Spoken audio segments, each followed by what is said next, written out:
Have any dreams? Us robot, we got this. So last time around, we finally managed to make it home.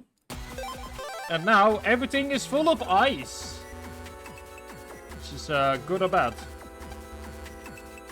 Depending on your point of view. Now I need to check something in key items here. Oh, okay. That is a bit further back than I personally hoped.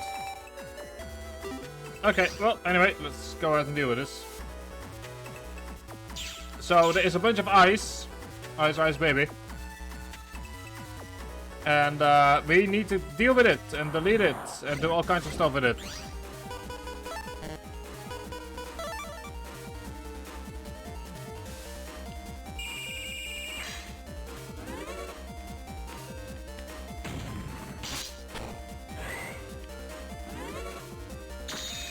So we take a moment to get used to it again. Of course we got away. But yeah, first we need to go ahead and go to the homeland in order to get ourselves a code, and then I need to save real fast. Because I forgot to do that yesterday. I'm very smart. I am. Let's add another one on the pink stripe I forgot to do. Sure, it's totally not gonna get bigger today.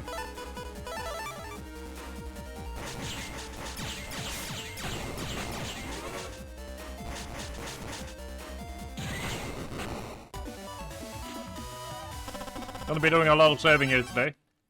But yeah, the end of the Summer of Mega Man, which is really weird. I have to say, it's like it feels off.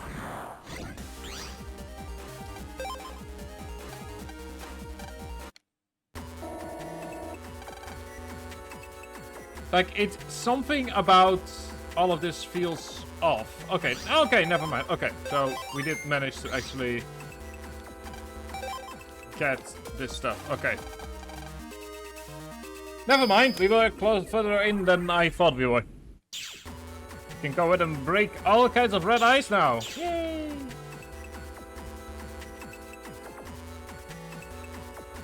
Which is only the second in what I assume is going to be a 4-step progress. 4-step program.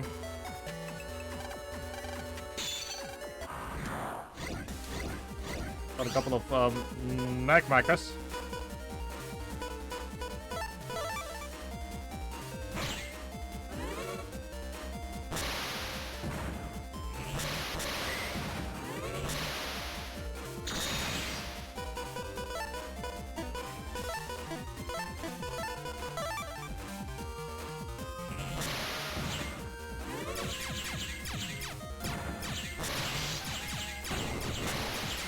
Okay, there we go.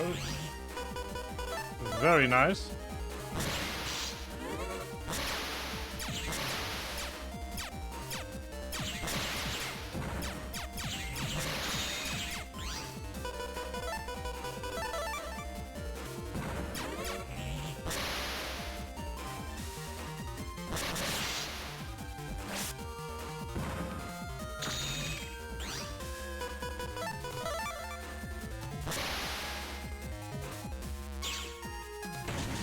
Go. That's getting rid of the ice.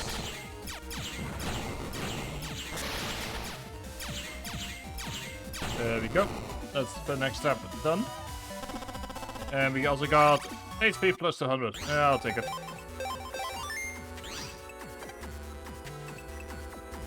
There's no real reason to do this other than to just activate this. Which is still good.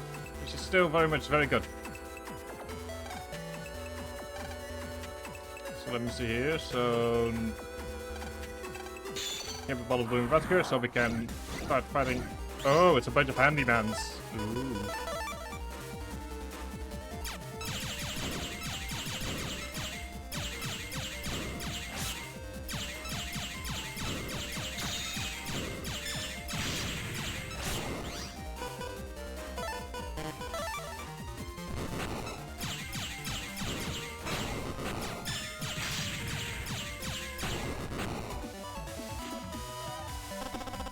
So I guess it's a good enough test as any to kind of see if you can't be right strength to continue on. Alright, let's go onto Yumland. Where she is meant to be. Yumland 2. Okay. Well, let's have a look and see if there's any ice here. There doesn't seem to be, which is good. Makes traveling Yumland a lot easier. I will say I kind of like the fact that the game is forcing you back into old areas, kind of reminding you of how far you've come. Which can feel a bit iffy.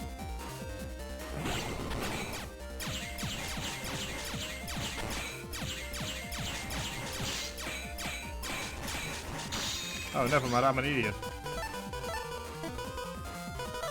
I was like, hell, I wonder why I can't move. Because I'm a derp, that's why.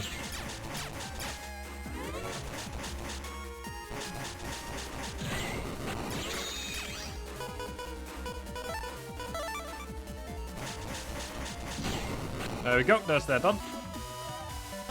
Yeah, so kind of reaching. I'm not quite going to be talking yet about my opinion on Mega Man Battle Network 2 versus 1 versus Star Force. Because, to be quite honest, we aren't quite there yet. Okay, so we're gonna need blue eyes at some point.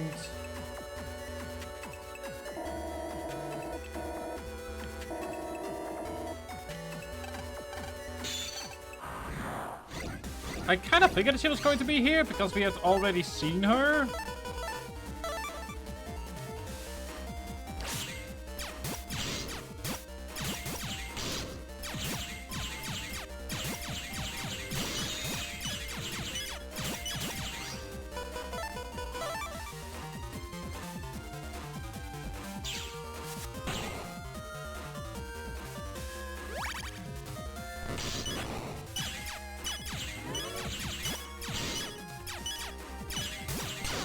Yeah, they are by far the most annoying enemies in the game.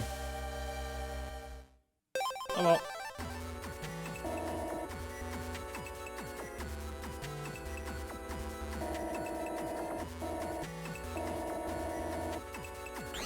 And then hopefully she will give us something that can help us deal with the blue eyes, or the white eyes.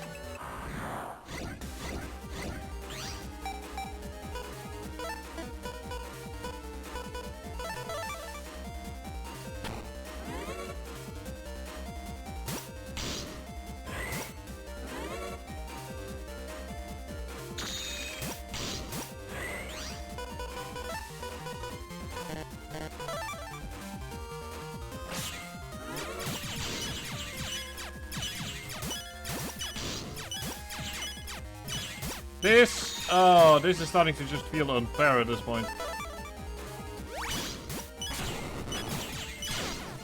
Yeah, this is Ratties feel by far the most like the most unfair enemy in this game. And I've had my complaints about Ratties in the past.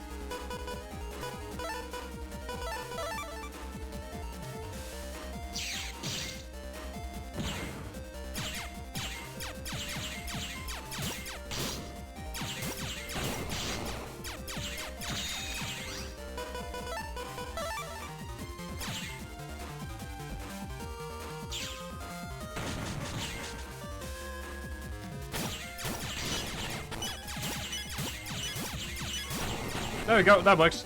Thank you very much for the HP up I needed. Okay, there we go.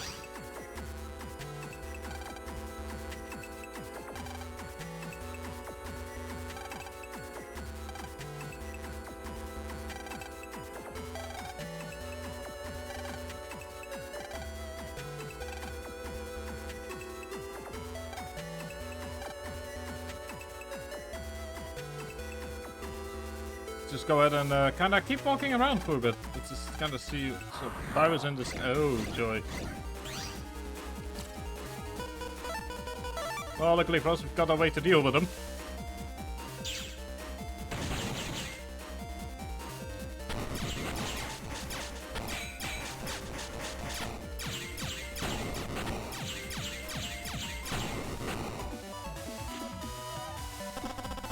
Let's just do Sonic Wave.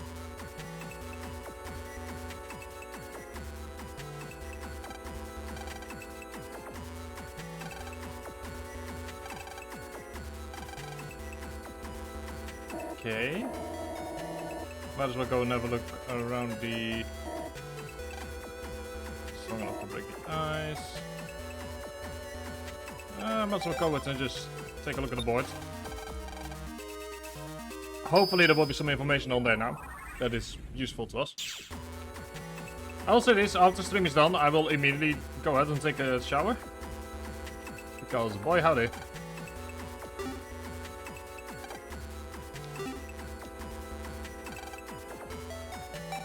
Okay, so there is some stuff happening here.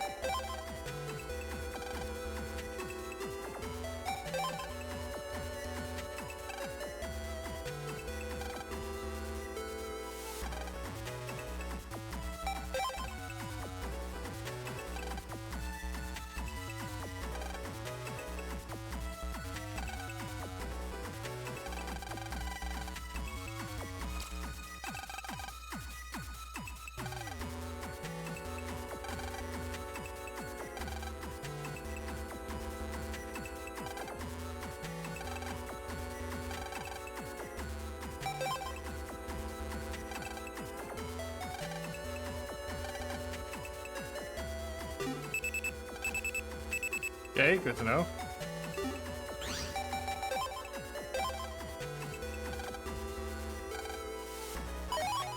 Roll V3. Yes, please.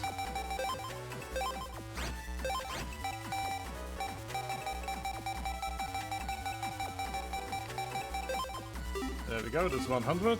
Also gives us 50. It also seems to be an HP plus 50, which is very nice.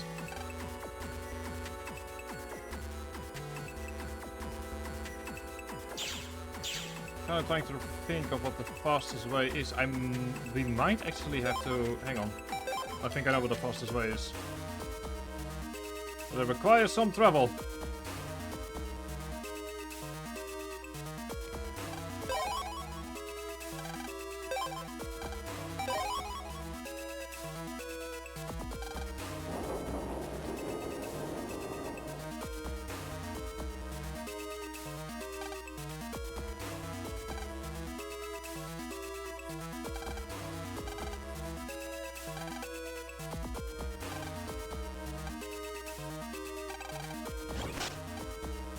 Thank you.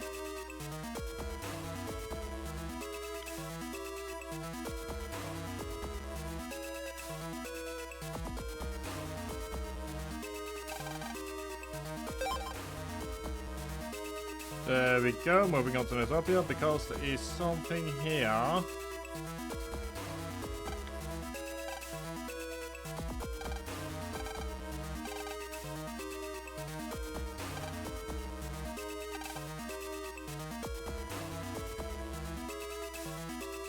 Because, from what I remember from either yesterday's stream or just the day before,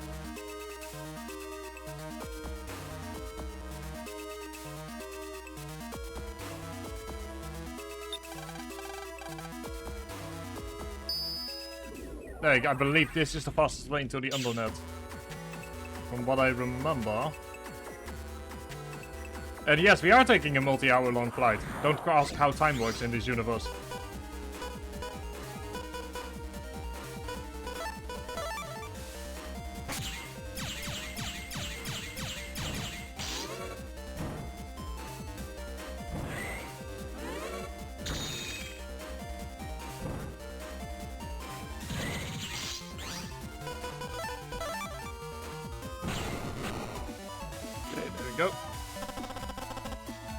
More HP plus. Appreciate it.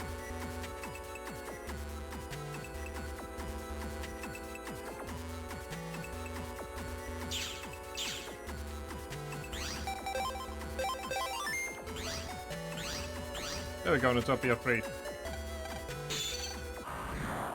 That saves us a lot of time traveling.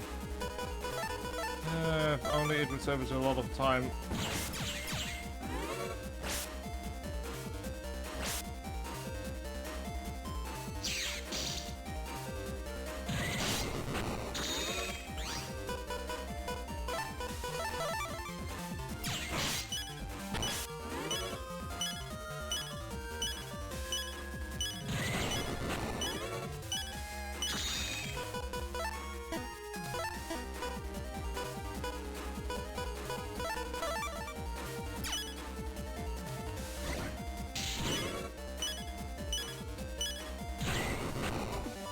Well done. Okay, good, good, good.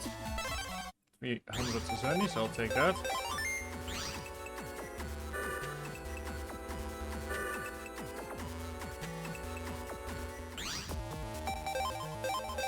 There we go. Moving on to the undernets. Where we're going to have to be anyway. For that, we need to go to the undersquare, aka we have no choice anymore. We are gonna have to go ahead and get through this.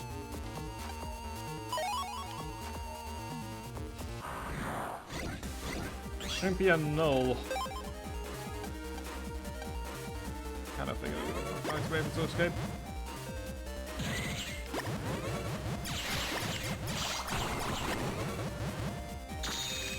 Okay.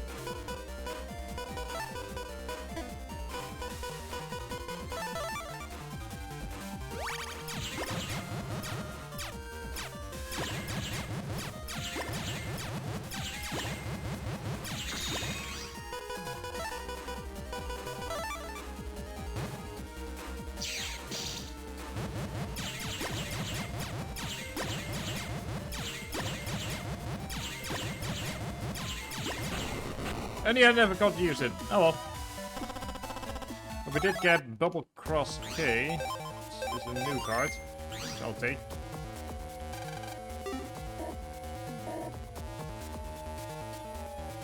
Last time around we were here, it wasn't going great. Oh, hang on, there's a... Guys up there, get any closer, we've had it. Ooh. Let's go back for our own sakes. Oh my, that is interesting information.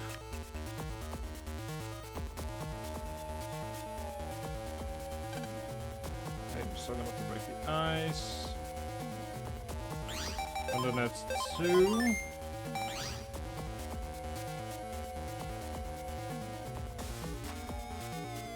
Oh, they go into different directions. Depending on where you want to go. Hey, interesting.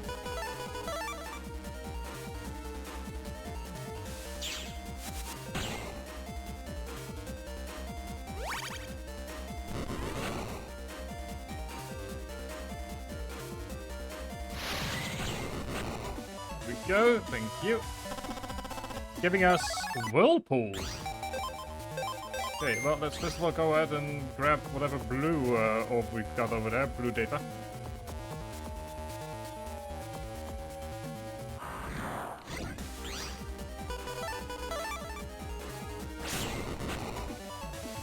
And that is... Oh, is that seriously a 9? Boo, should have been S. Yes, that is very much worth it.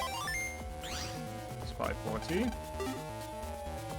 I believe like the maximum is 999, technically 1,000, but...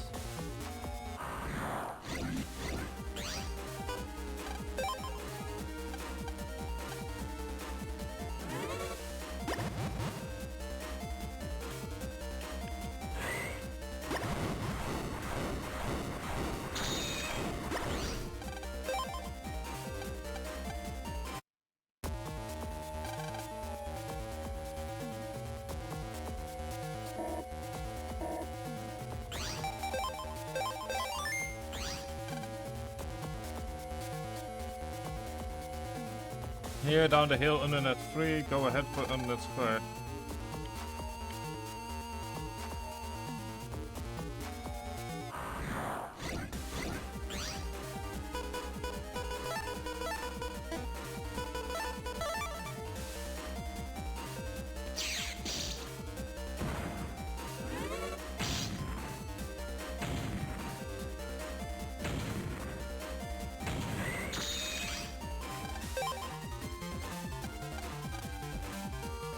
I guess just gonna don't have to deal with it.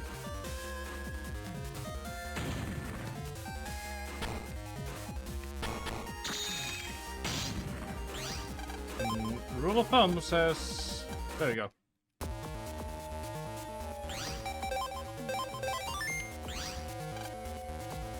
Okay, so we can't go here yet.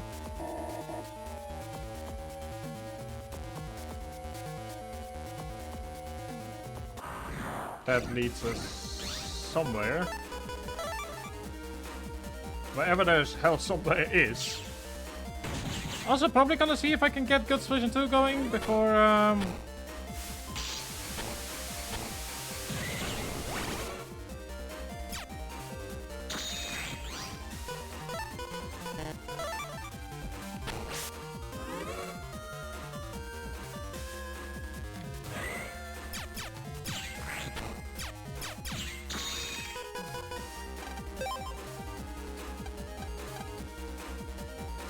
much.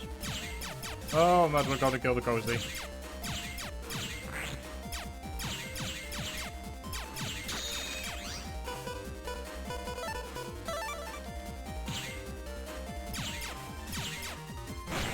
There we go. Gives us access to even more money.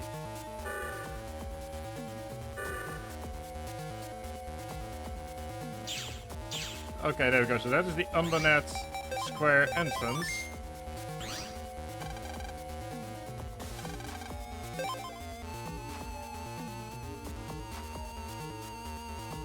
Oh boy.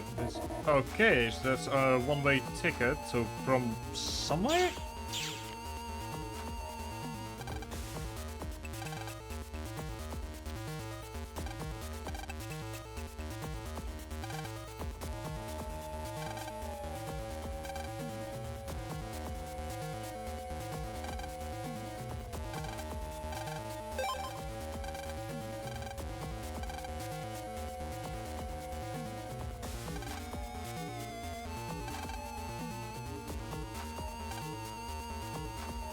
Well, before we go ahead and do anything else, let's first have a quick look around.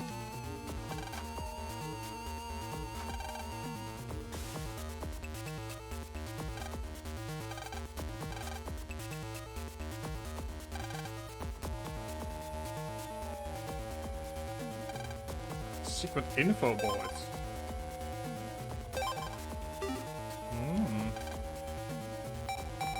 Okay, couple of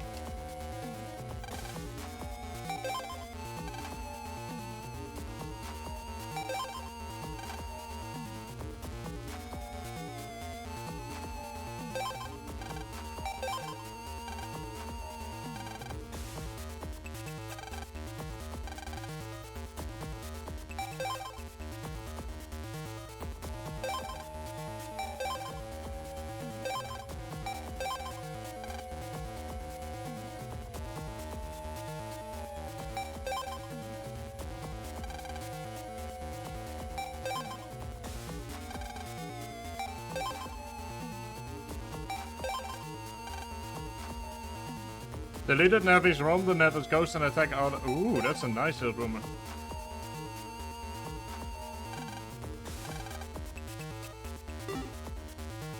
Oh, interesting. There is a way to hear from...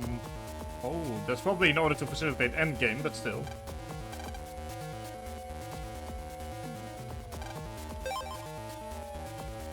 Power up an HP memory and you sell... Oh, you sell subjects.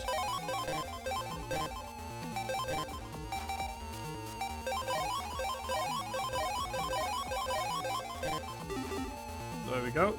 Now let's go and have a look at your stuff again. Grass line, ice line, lava line, and mag line.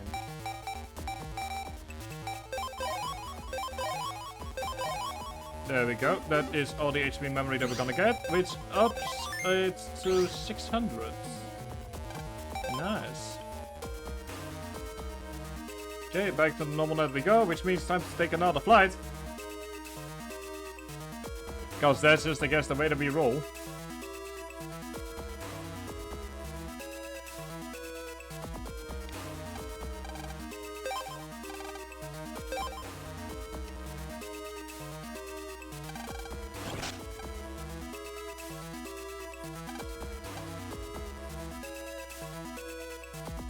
So this allows us to pass through.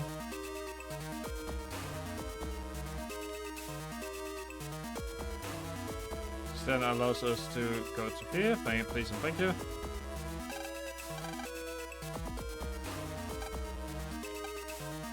Ah, yes, Daddy's way of making sure the children behave by telling them to go to an amusement park. Which, yeah, has worked before. Yeah, no, that has worked before as well on me. Yep.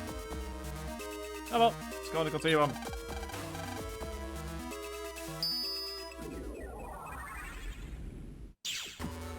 He's really greedy. Well, I've got myself, what is it? 3,000 zennies, so if he has a problem with me, then that's his problem.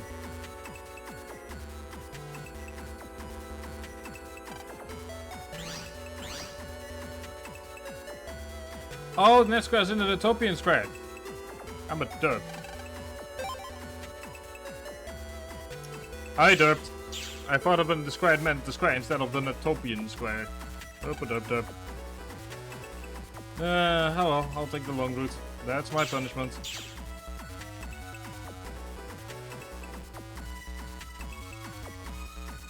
My punishment is that I take the long route.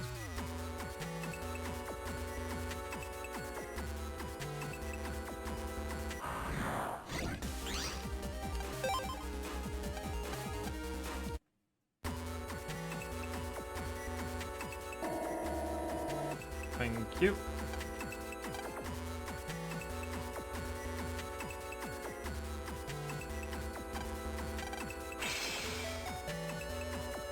Oh, that is a shortcut to somewhere, I guess.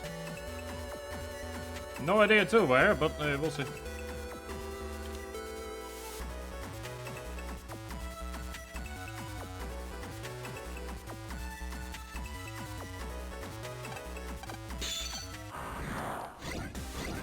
Got a couple of shrimpies, okay.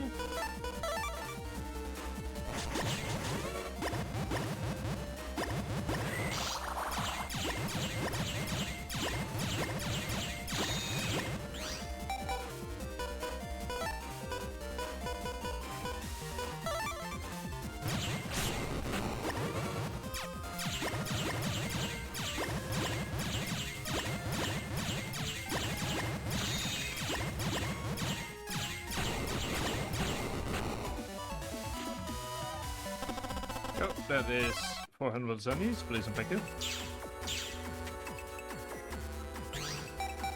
That is old radio, okay. Well, it is definitely a shortcut-ish to the net square. Ish.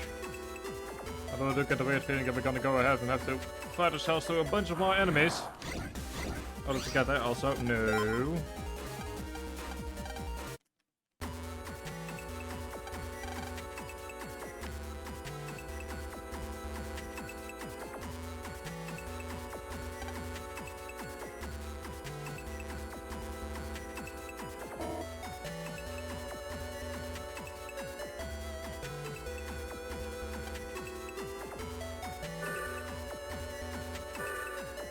Okay, so a couple of people trapped here. Anyway, the net square, that's very good. Although I do think we could have maybe taken a shortcut through... nope, we can't. Okay.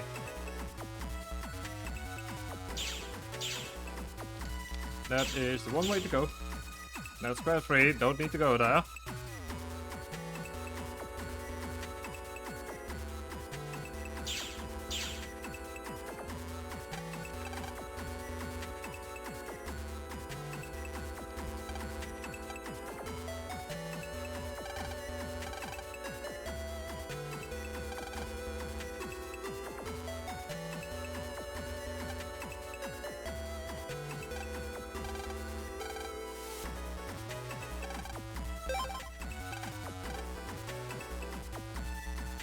Shopping on the net. Oh joy.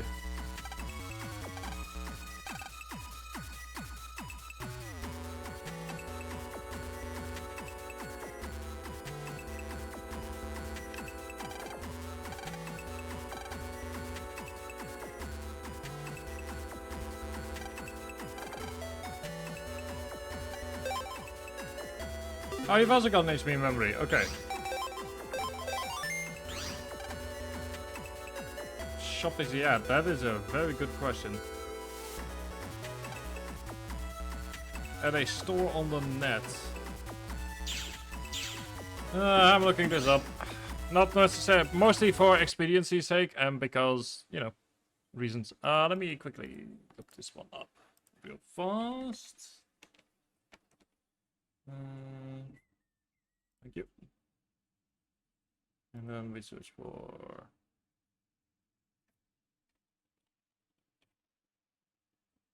Please and thank you.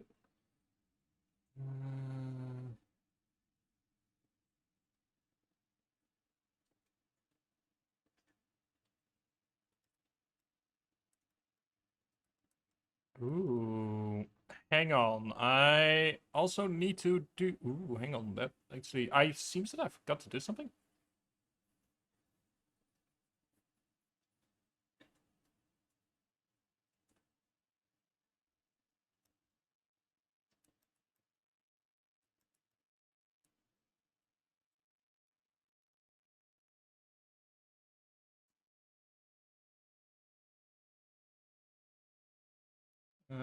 It's Boss Hitman, World War Disasters.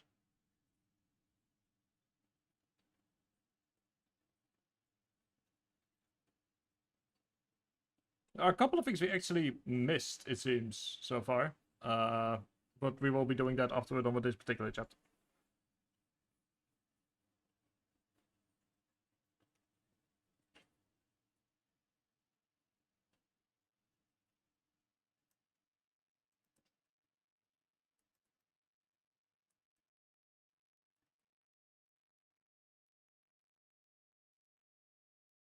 So I'm just kind of trying to figure out where we need to go. But unfortunately the FAQ is sending me across like 50 different directions first before moving into... I guess it's because it's technically a 100% thing, which I'll do one thing real fast that apparently I missed, but that's about it.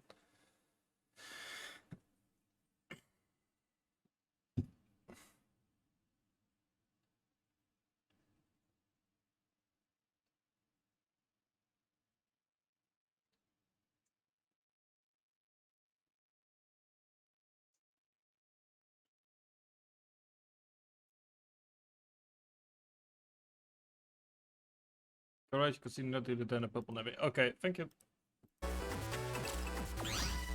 God, I had forgotten how annoying guides can be in the year 2002.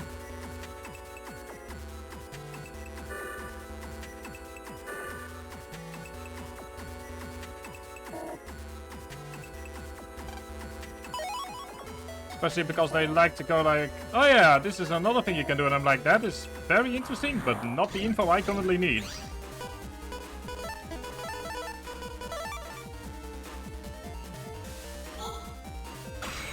But we will do one tiny thing, which is a thing that I was missing until now. There it goes, up ring, please and thank you.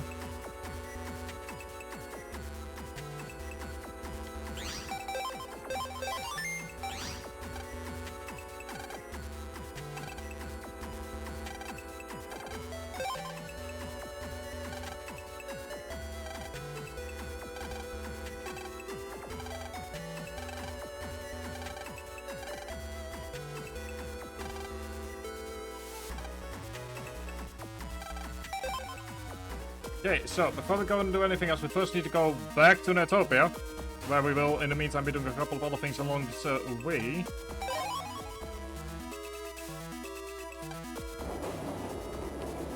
First of all, make our way back to the airport.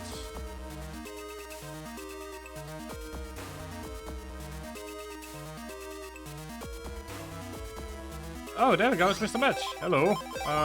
Do I want to do with you?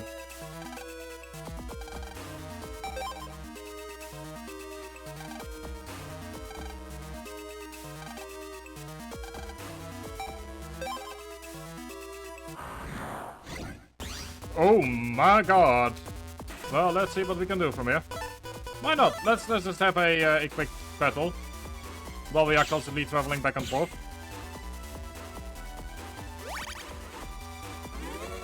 I have one luck, which is that I'm wind, which is hopefully.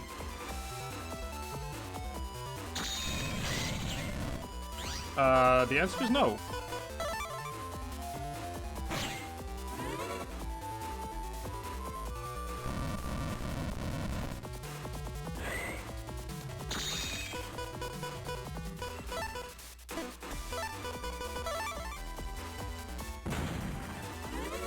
Oh, so there's lava. Okay.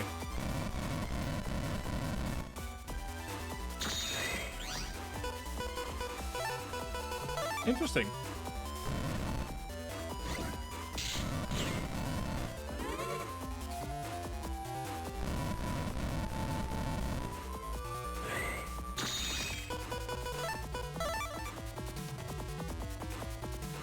This is just to get lava out of the way.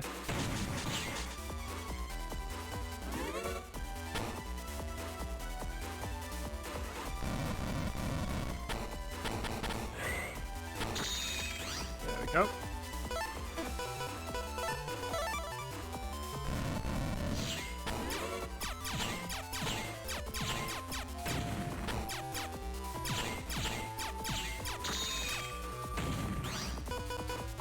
Okay, so you started doing mean stuff.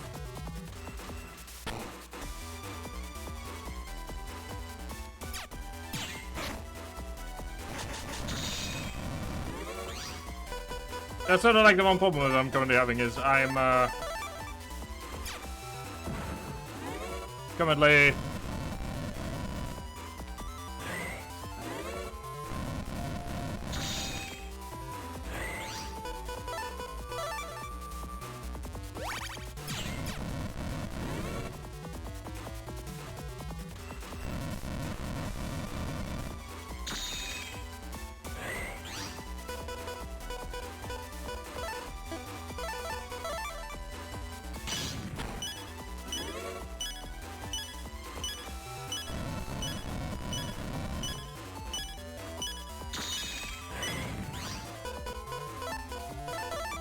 okay, let me just get.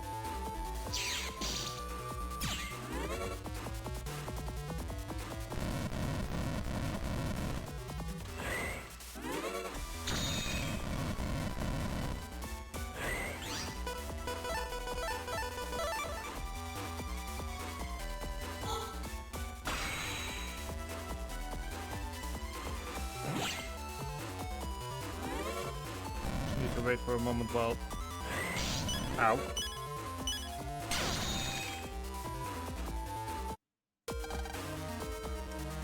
Well, we tried.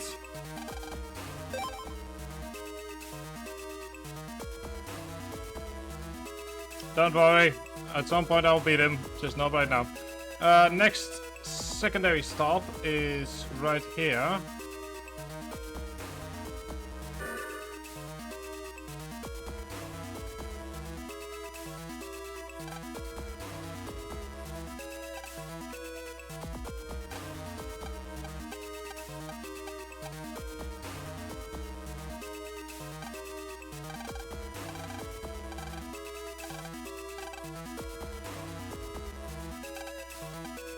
Okay, there we go. That's the quest master. That's the next step, which I'm gonna go.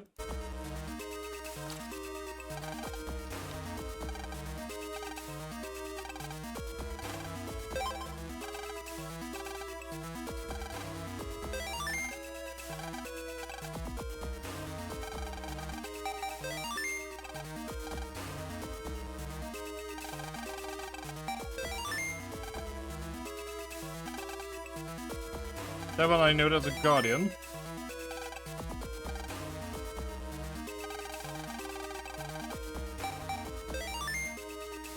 Not sure how you knew that, and why you've been to Yai's house, but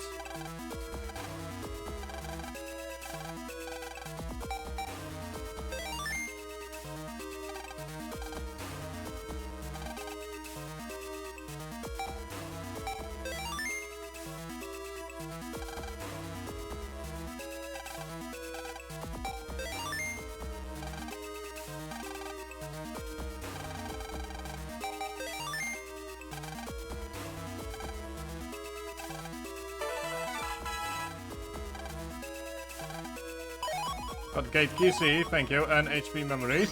It's the gate key that I'm most interested in, because that gives me access to Netopia without having to constantly go here.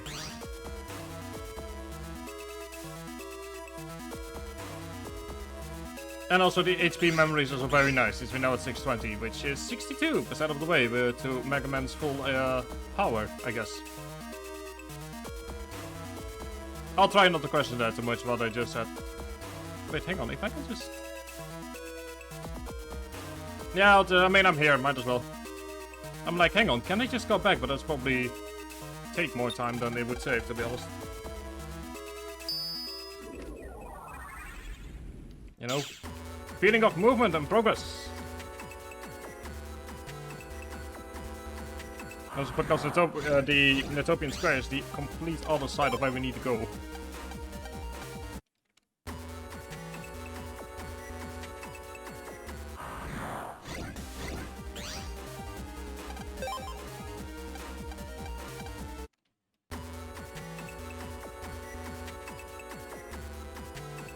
There we go. And now we just need to move into the Undernet once more.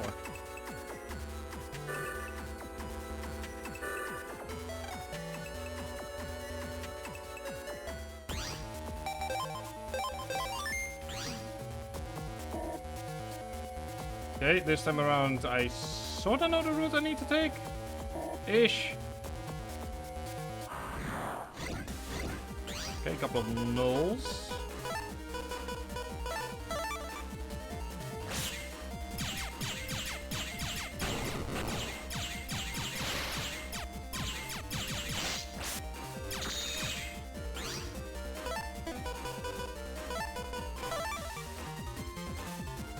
I do like the fact that Null apparently gets help from normal tiles, makes it for a different kind of challenge.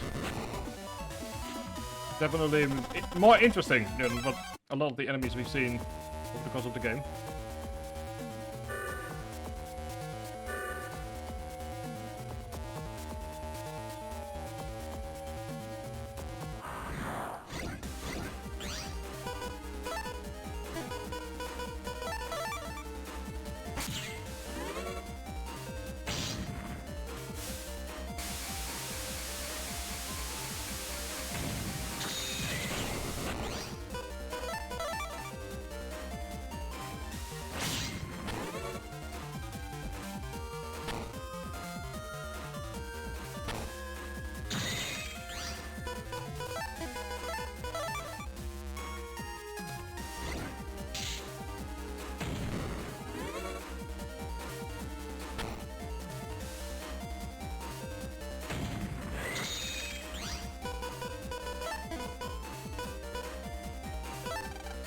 Let's just run.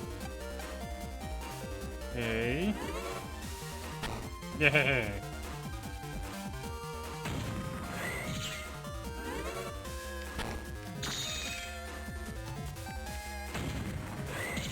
There we go. This is 400 zennies. Can't break that yet.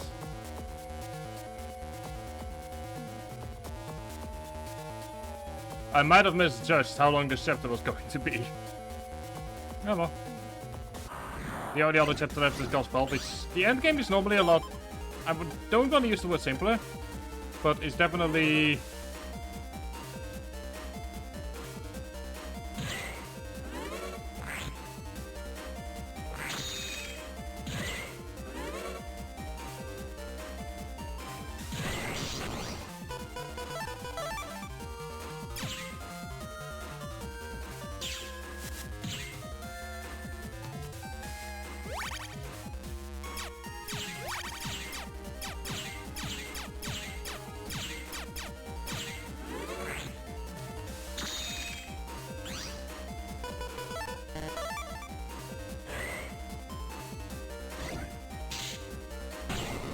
Yeah. Just a 250. Yeah, could be better.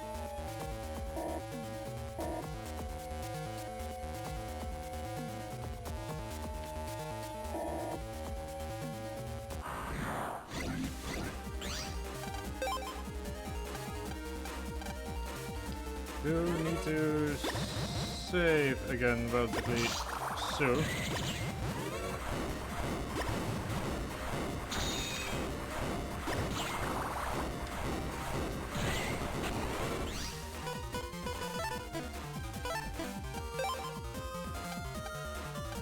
Okay, there we go. This is purely safety saves because I am not familiar enough with this area to be fully confident. Hi Sully, how you doing? Yeah, I don't know. A lot of my final streams are on Sundays for some reason, but in this case it's the end of the Summer of Mega Man as well. So it helps, I guess. Hope you're having a good. Hope you had a good summer. Actually, hope you're also having a lovely weekend so far.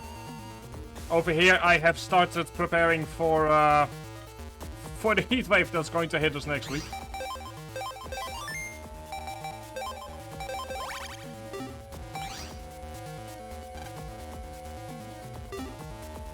But yeah, hope you're having a lovely day so far.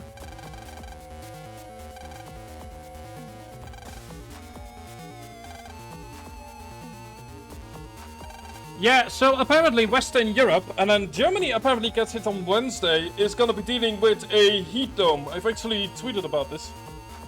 Yeah, it's apparently Western Europe from tomorrow onwards is going to be stuck under a heat dome for the next week. And I'm already feeling the effects here because the temperature has officially moved up to 28 degrees indoors. So I have an AC running, I put water in there just before stream, it's currently just kind of running for the next 4 hours.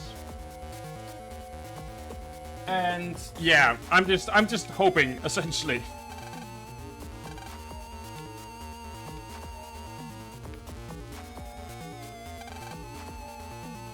Say compared, yeah, absolutely. Absolutely. It's been very hot so far.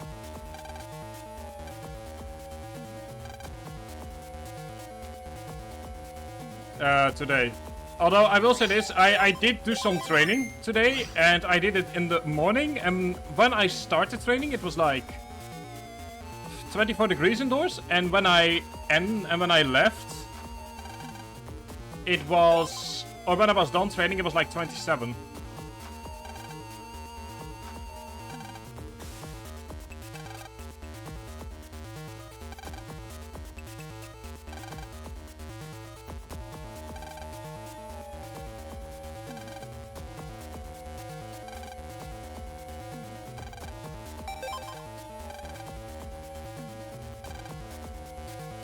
Spend the whole day sleeping. I mean, to be fair, that's...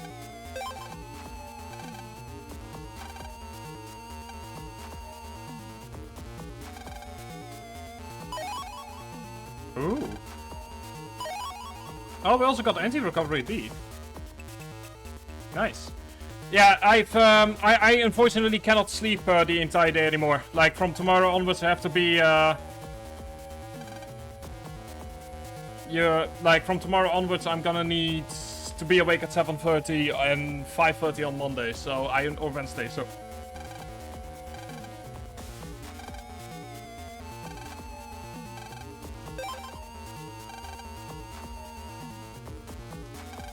Yeah, 5:30 a.m.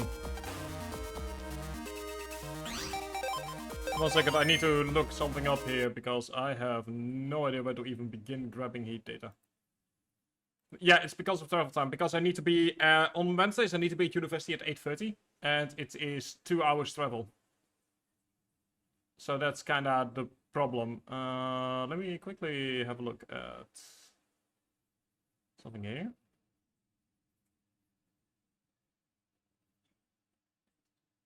Oh, the heat data is. Oh, I know where it is. Okay.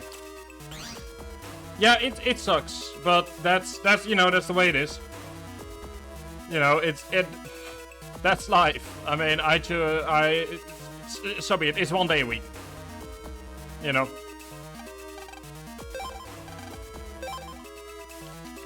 Okay, so I'm gonna need to beat Heat Man no matter what happens. So that's the one look that I have, like. And I mean, to be fair, 7:30 is a relatively normal time that people are meant to be awake, so that helps.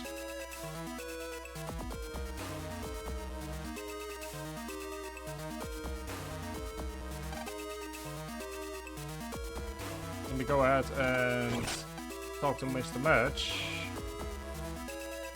I mean, I could have spared myself a lot of time by just beating him the first round instead of going, I'm not sure if I should want to beat him or not.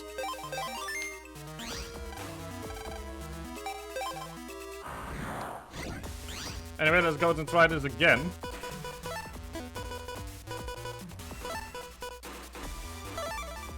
Nowhere near close to that. I mean, you can just try and stay awake, like you can do what I did, which is just stay awake for 24 hours. It's not necessarily recommended, but flexible ovens are... Oh, nice. I wish I had that.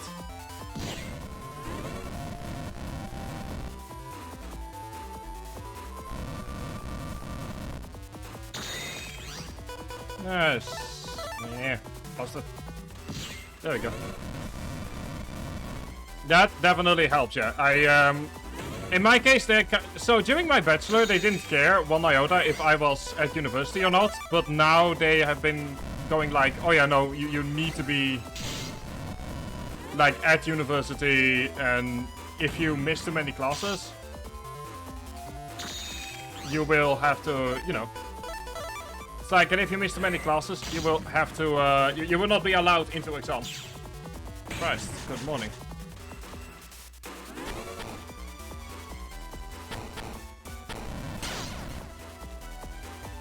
It's going to be a while before we,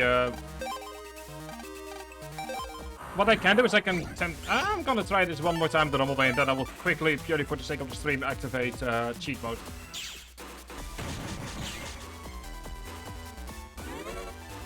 But yeah, you know, like, that's just kind of the way it is. You know, like, I'm not gonna sit there and be all, ooh, so bad. Like, you know. That's the way it is. And it's something that I accepted it when I decided on this particular master's degree.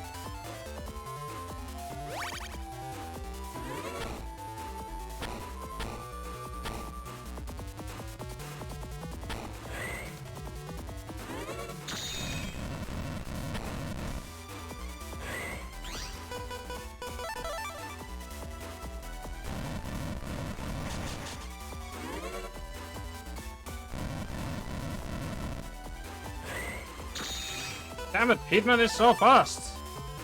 Yeah, precisely, I mean, you know. I mean, I've been preparing for it for the last week or so by... well, I mean, mostly by just trying to get up earlier. Like, I've managed to get it to 9:30? But to be fair, it is also a Sunday, so I'm taking the it is a Sunday excuse.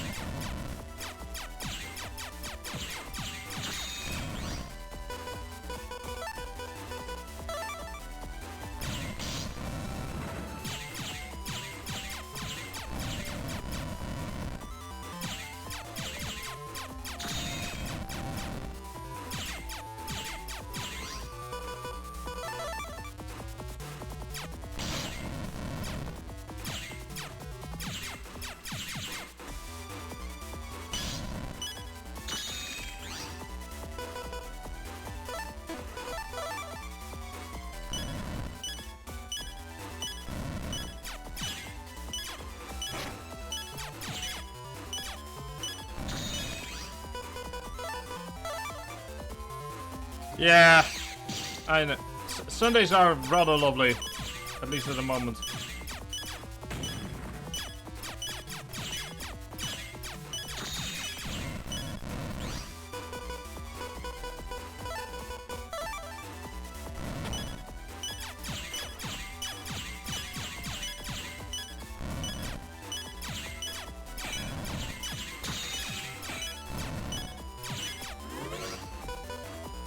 Okay, getting there, getting there. Gonna become invisible here for a moment.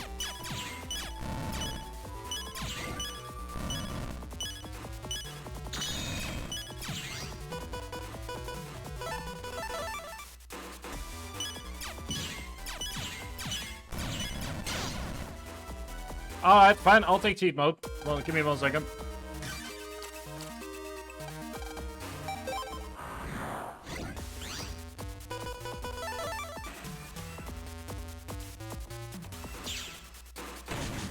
Mostly just to kind of get the stream rolling. There we go. And now I'm taking cheat mode off again.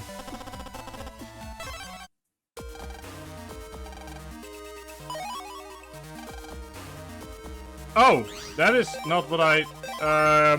give me 1 second. Heat data.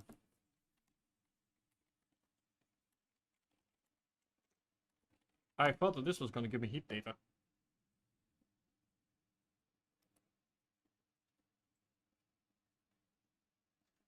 Oh god, 1 second. I'm going to be unable to look at chat for a moment. I'll be right back. I mean, I'll still be here. It's just that I kind of need to...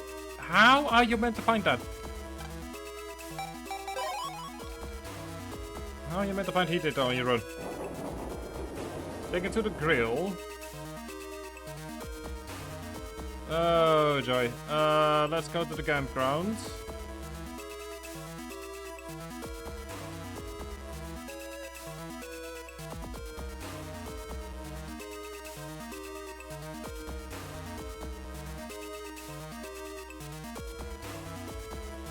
Okay, so grill. Oh boy. I mean, I enjoy Mega Man. I've been enjoying Mega Man Battle Network 2 more than 1, but they can still be very obtuse in many different ways, and I found one of them.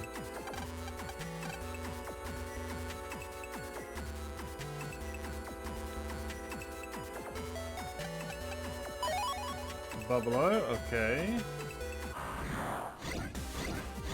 Yeah, not in the mood, buddy. Come on.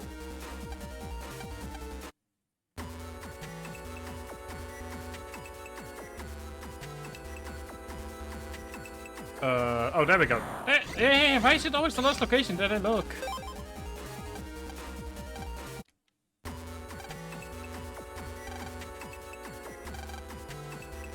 Okay, now we go to Yumland.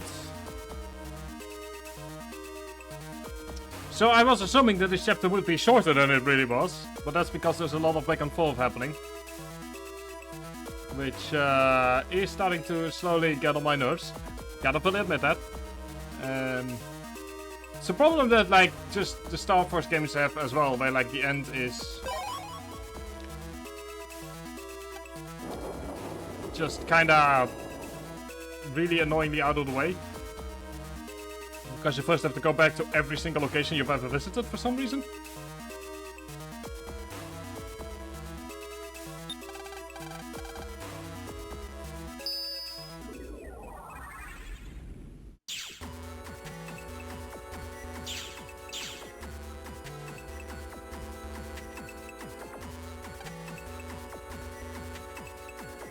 Oh, I'd forgotten about that. Please tell me that I can... Probably can't, so I'm gonna have to do the whole run. Do I? I do. I mean, to be fair, if I'm correct, so we're getting yellow eyes after this, which means that at the very least we can start traveling back and forth again.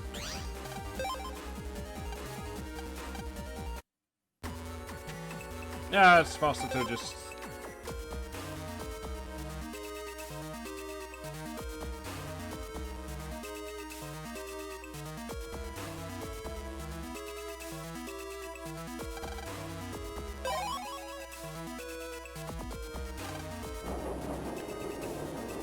There we go.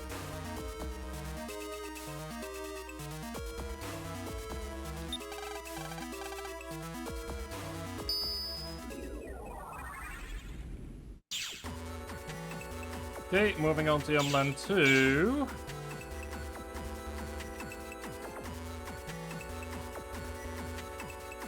Oh, this is, hang on, this is actually also technically a shortcut because you can't leave that area at the moment, so you can still use, but you can still use this as a shortcut, I believe.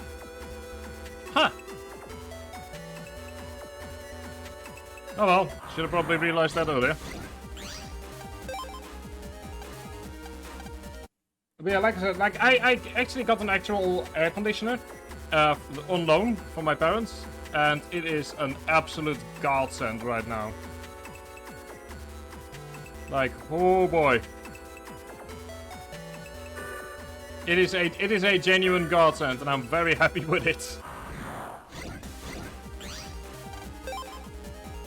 Especially because there's like a swish function, which my normal fan doesn't have.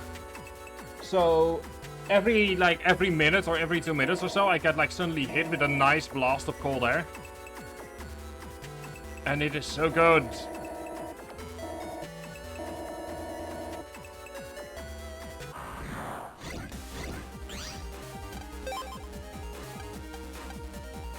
But yeah, if you are in Europe, stay safe. Like, genuinely stay safe. It is gonna be... Like, we are not prepared for this. Let me put it that way.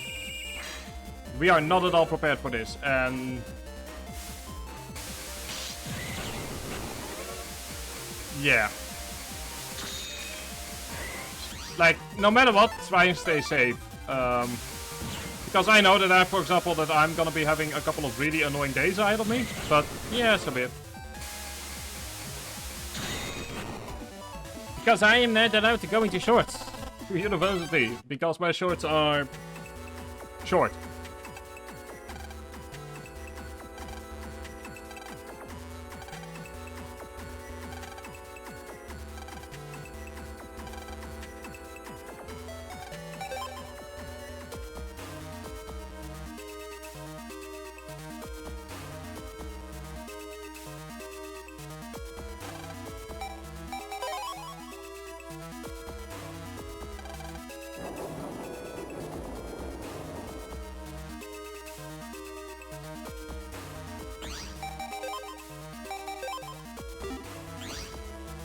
Which, also, it is reasonably annoying, especially because I need to be... Like, the thing is I'm reasonably avoiding the heatwave.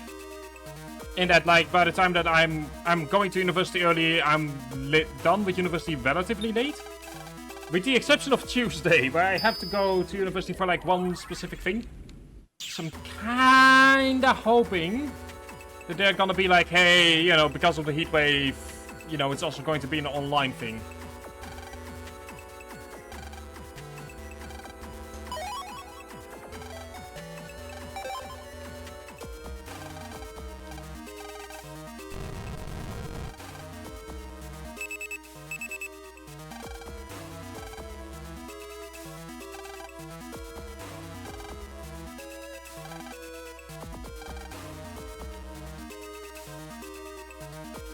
Alright, time to go ahead and go back to the thing we were at earlier. To get the third cure, which allows us to access more areas.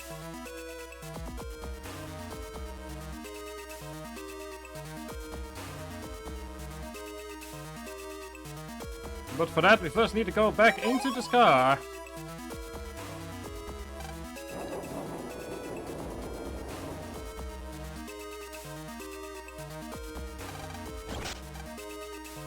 Thank you for free flying.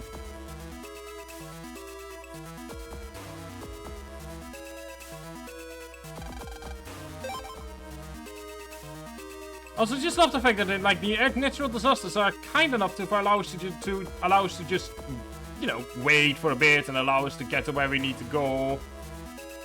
It's very kind of them. See if there's anything has changed over here.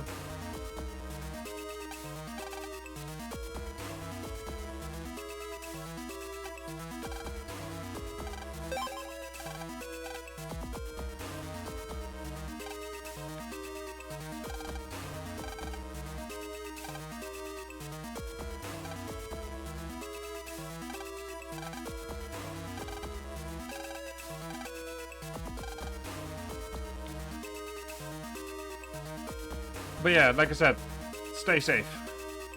It's, I believe it was like, I do remember like all the way back in, must have been like 10 years ago now. We had almost a heatwave in October, surprisingly. And I remember getting like New Year's Eve snacks.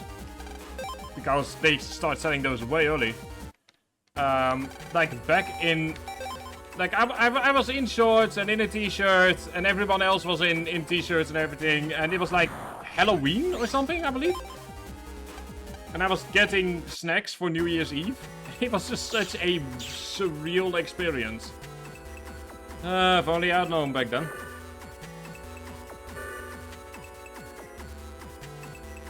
Don't pretend to have a second wave. I mean, heat waves over here are like... Yeah, around Halloween it's always cold over here, normally. But heat waves over here are considered 5 days of 25 degrees back to back with 3 days of 30 degrees in somewhere in those 5 days at a minimum. So we have a very strict definition of what a heat wave is in this country, luckily. But yeah, like it was like around Halloween. It was so weird to have like normally you prepare Halloween parties for like the fact that everyone is like normal clothes on, and now all the Halloween parties. Like for us, normally Halloween parties are sort of like when you start seeing the first Christmas drinks. So you start seeing the first, you know, just the first Christmas drinks essentially. And like that specific year, everyone was going into pina coladas and mojitos, and it was like, oh yeah, because nobody is currently drinking glühwein. Because why would you when it's like 25 degrees outside? It was, like I said, it was a very surreal Halloween. Not that it wasn't fun, like, I mean, I myself didn't go anywhere, but like, not that it wasn't fun, it's just, it felt so surreal. I mean, to be fair, we're kind of doing that because between Easter and Christmas, we have no real holidays. Like, for example, like we have a children's thing on the 5th of December. And the food and the drinks for it are already in the supermarkets. In fact, it is a common complaint in this country that those things end up in the supermarket earlier each year.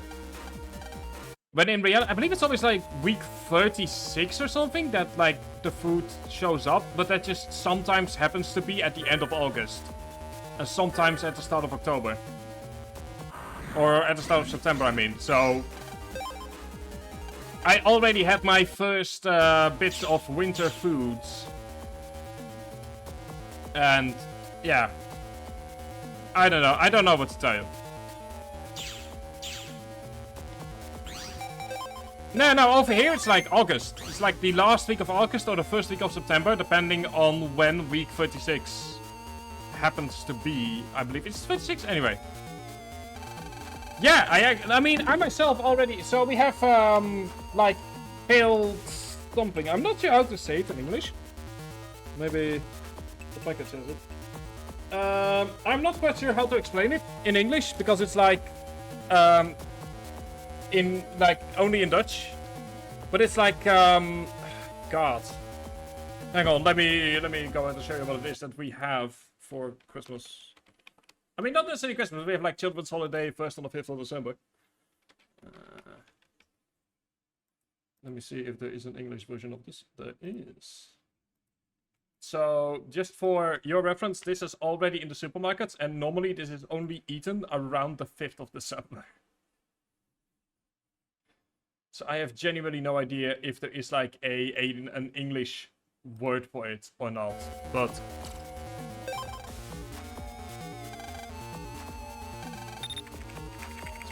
Oh, okay, there we go, learn something new for it. I have no idea, to be honest. We've got that, I had no idea that there was a German word for it. I should have known there was a German word for it.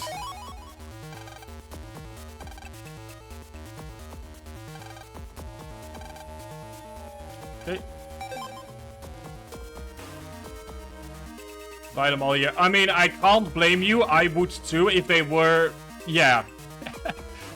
Like, the thing is that we have so many variants in this country. Like, you've also got, like, the small variant, which is, like, essentially a bunch of, like, almost like bubble... Like, you know, like, what bubble wrap looks like? Like, essentially that. Like, it's those, like, half-round thingy-majigs. And there are so many versions of it. Like, and when I say so many versions, like, what you can understand, I'm not talking about stuff like, oh yeah, you know, they put some chocolate in it. We're talking about truffle and about mayonnaise, and I believe I once saw a peanut butter jelly version of it. There are entire companies whose singular purpose is to make those kinds of things. And they have shops that are open the year round, and it's genuinely amazing. Some of them are really good, like some of them are like the same, but with like a little layer of chocolate, which is really lovely. Chocolate adds, and I will fully admit that I eat at least one full bag of it every year. But there are some wild combinations out there.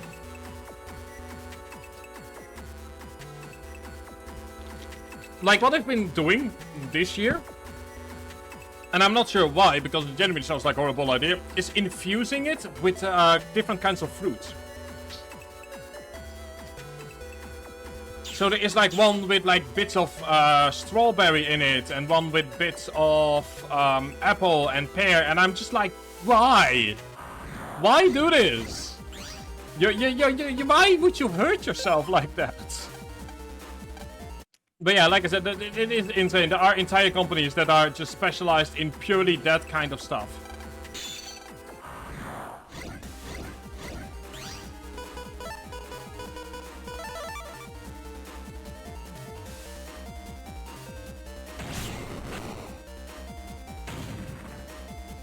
Yeah, precisely. It's the bare bones of it that I like. It's like it's a no-nonsense kind of cookie.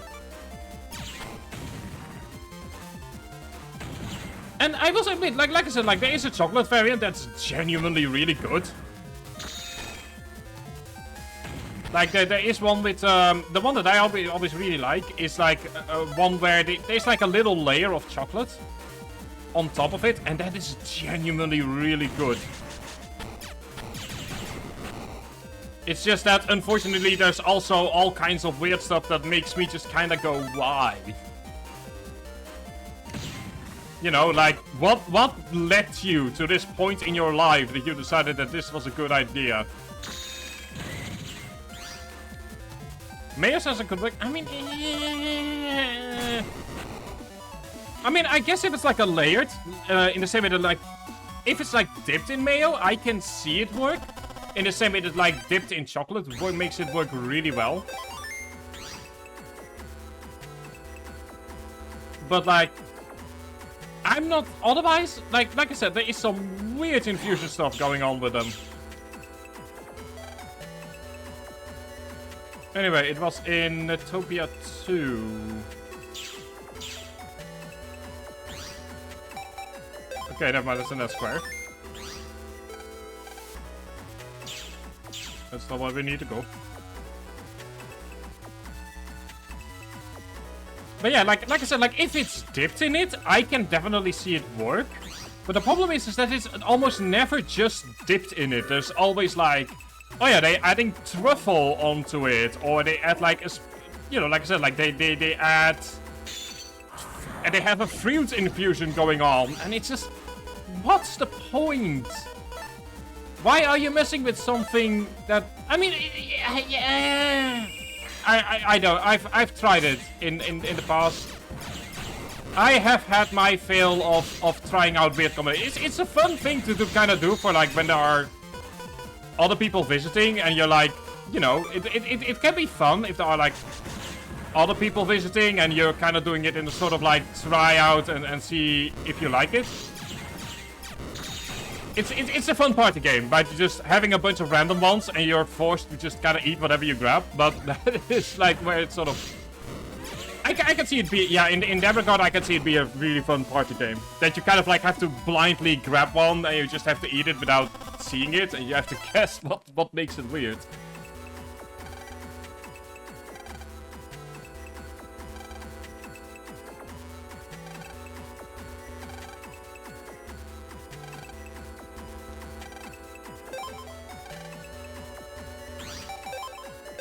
Let me go ahead and take a look here, because like I said, I've been...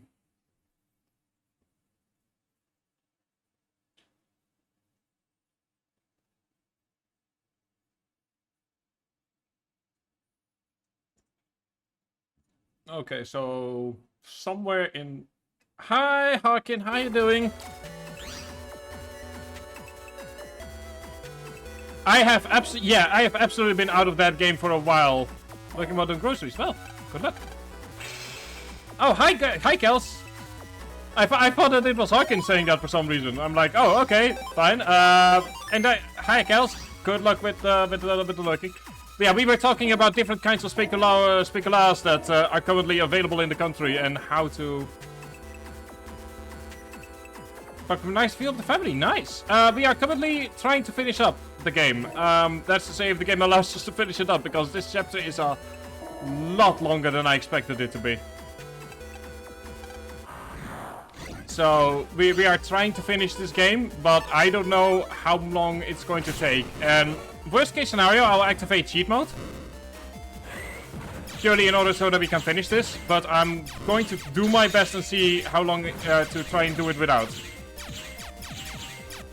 But yeah, we've been talking about different kinds of speculasius, apparently as it's called in German. Which is a traditional December snack over here. Oh, hang on, it's Rules Radio. So we've been talking about how, and about like fun little like, it's essentially one of those, the best way to describe it is, yeah, you remember, so how many of you have ever seen Harry Potter? Like, there is this, I'm not sure what's called in English, but there's like, in that there's like those beans that can taste like a bunch of things. And you have like a bunch of, and it can be anything from really good to really bad. And it's essentially that idea. Just with speculas instead of that kind of stuff. Like, you've got, like I said before, you've got your truffle flavors. And you've got your dipped in chocolate, which is very normal. You've got your dipped in mayo. You've got your fruit infusions. You've got luxury, which is where they start doing multiple things, such as having a bit of truffle oil with some infused with some chocolate and chocolate bits, and then they've added in both black and white chocolate, all in something that's about the size of like a quarter of a normal playing card. Which, yeah, I'll see if I can. I'll absolutely be eating them again this year, so I'll see if I can maybe show some of the variations. Oh, why? Why do you exist?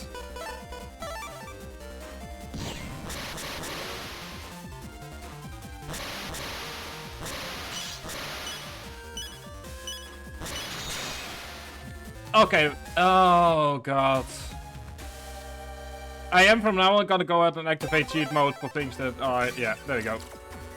Yeah, 3 fire fishes. I am activating legalized cheat mode for that one. Holy... Holy shit! Okay, whoever this was, the anonymous gift from... Someone 5 tier 1 gift subs. Holy shit. Holy fuck. Thank you so very much, Anonymous, too. We're gonna go ahead and go through a couple of them here. We've got Gregor, Kitten, Prince Yank, Ditch, and Belliard. So, congratulations for your, I guess, free tier 1 gear subs. Enjoy your emotes, enjoy access to the part of the Discord that's never used. Thank you so very much to the anonymous gifter. I deeply appreciate it. Thank you so very much. It really is indeed the end of the summer, it seems. Yeah. Wow, Oli, okay. Just, God, I don't know what to say, to be perfectly honest. I'm just sitting here like, yeah, genuinely an immense thank you. That is, that's genuinely making my day. But yeah, that's whatever it was, genuinely thank you. Thank you so much. And yeah, that's actually a great reminder. It is currently September. You get 20% off your subscriptions at the moment. So if you feel like you might want to, support my eternal tracksuit addiction, you know where to find me. Oh no, that's not true. As per usual, all the stuff that you sent to me, my way, money-wise, is all going back into the stream in one way or another. But yeah, once again, for so much, thank you, and congratulations to Gregor, Kitten, Princia Inc., Last Ditch, and Belliard for your gift subs, I guess. Okay, there we go. Let's quickly go back off, because, oh boy. We are not having fun with the ice scenario, no. But, you know, it's part of it. I'm deliberately waiting with my opinion on Battle Network 2 until we have finished the game, purely to make sure that everything is, you know... Just to make sure that I'm not saying stuff that might be negated later on.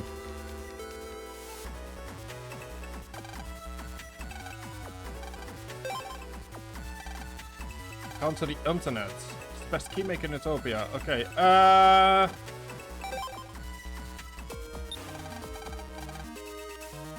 I'm trying to figure out what the fastest way is to get to the internet from here. Like, I know that Millions is the fastest way just in general, but... Yeah, sure, let's go back to Millions. Why not? Yeah, like, the thing with the ice scenario is, like, the chapters before that were relatively short. You know, relatively. But, like, now it's a constant moving back and forth to all kinds of locations. Absolutely. Yeah, it's not been my favorite chapter, but I'm kinda keeping my sanity with the knowledge that we are, after this, we have one more chapter, and the final chapters of the game tend to be the most straightforward. Like, they tend to be the most... Just, you know, you're reaching the finish line. But that, you know, that's a part of it. I feel like it wouldn't be a true Battle Network or Star Wars game if there wasn't some serious backtracking involved at the end of the game. Like, that, I feel like it wouldn't be a true Battle Network inspired game if there wasn't serious backtracking at the end of the game involved. Like, I've seen it in 5, I've seen it in 6, I've seen it in every single Star Wars game. So, it is definitely, yeah.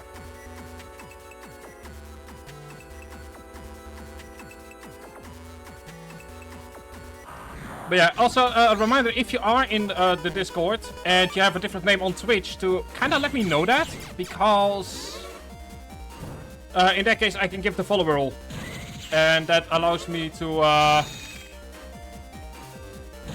like that then allows me to give you the follower role, and that opens up the polls and stuff like that. So if you if you are on the Discord server and you have a different name on Discord, let me know privately in Discord. That way I can give you the follower role, and I can make sure that, you know, everything works as intended.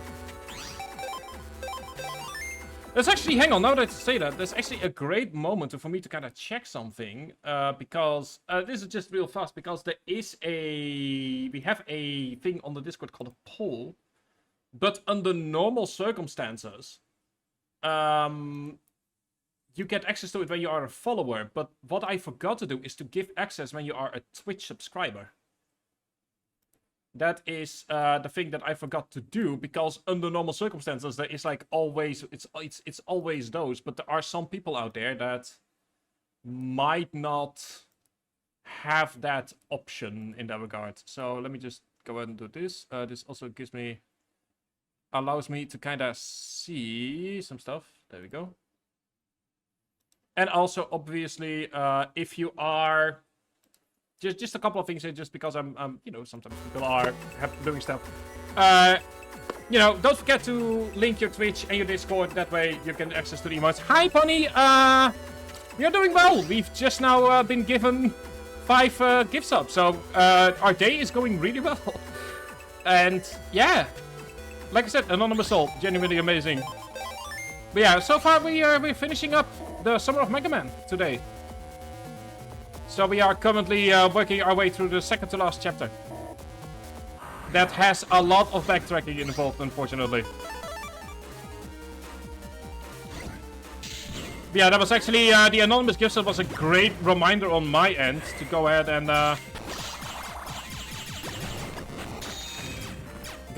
and make sure that. You know, to kind of go ahead and make sure that that Twitch subscribers also have access to the polls, just in case they don't have the follower role yet. And I will say this, the next poll is probably going to be for Battle Network 3. Because it is the first game in the series that will have multiple visions. Also, I am looking this up because the amount of backtracking is genuinely god awful. Analyze.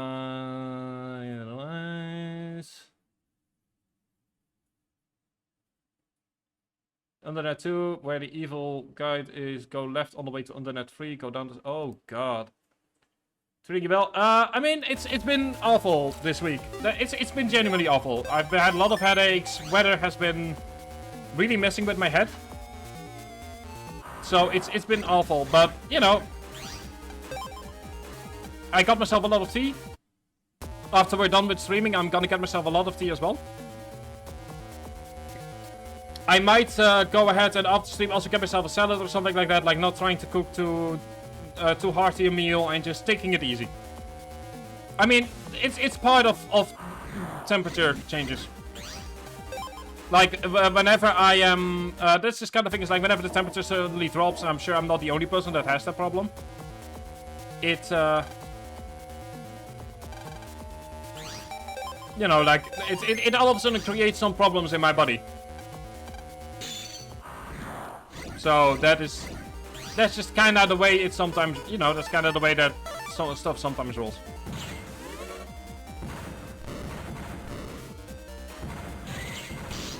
One second, just... Okay, that is one done. That's two done. Okay, now we can go ahead and do our normal shtick. I do like the fact that the difficulty for the bees isn't necessarily in avoiding them, but more in the fact that their bombs become Tetris. It's a really nice way to do difficulty. I've never really talked about that, but yeah, that's a really nice way to do difficulty, is by just turning them into Tetris, essentially.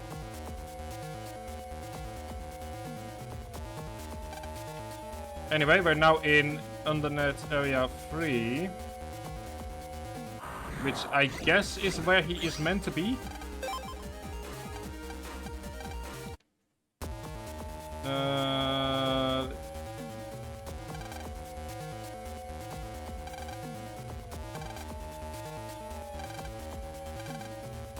Oh, there we go. That's the person we were looking for.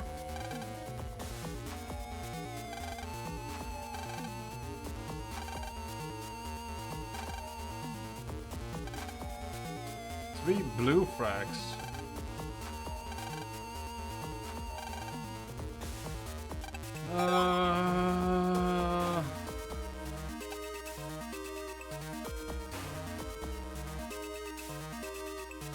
Where was the keymaker again? I'm trying to remember where the keymaker is. We were just there.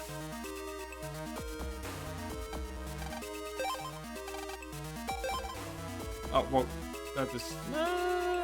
No, wrong way.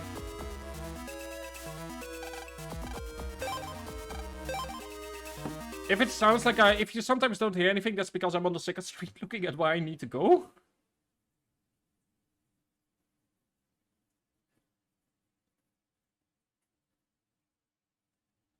Utopia again. Where it was before, which is... Where is that again? Oh God.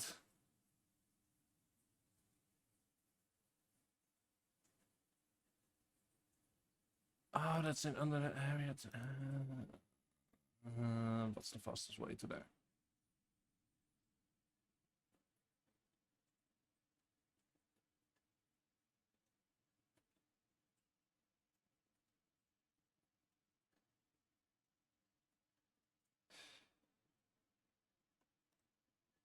I might as well go to stay in Utopia in that case. I'll be honest, I am this close to just activating Buster Max for the entire rest of the chapter.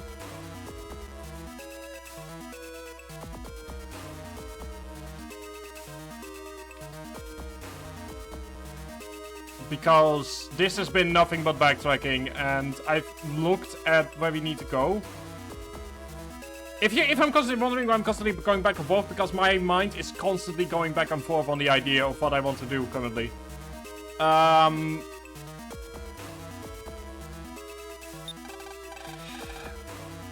I am this close to just activating Buster Max mode for as long as this chapter lasts, because the backtracking is just genuinely getting to me.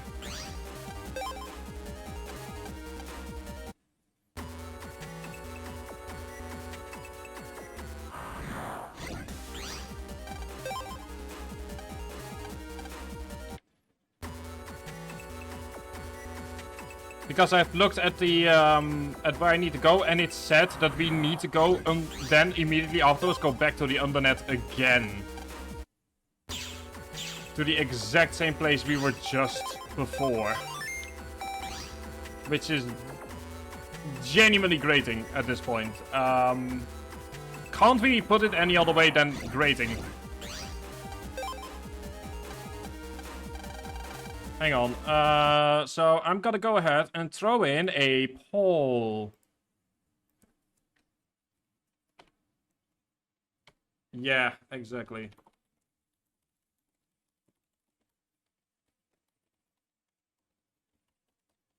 No additional votes. Let's turn it into a 3-minute poll. There you go. I'm throwing in a poll. I'm letting you guys decide on this.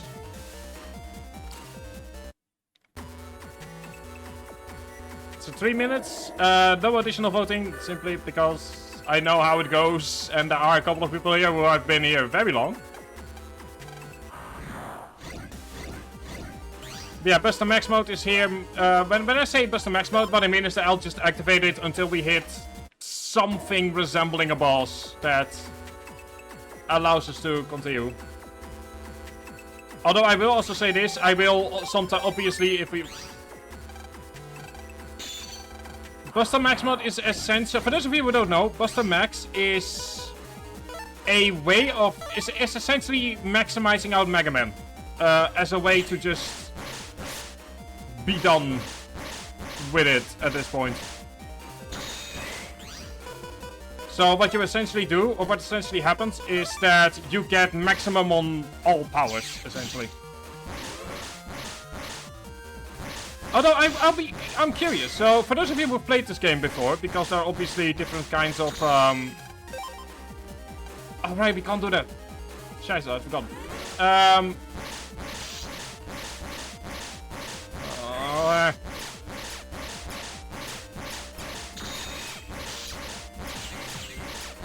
I'm kind of wondering, what was the first like, if you can even remember that. Like, in my case, as you can see, it was Guts mode. But what was your first mode? For those of you who have played this game before.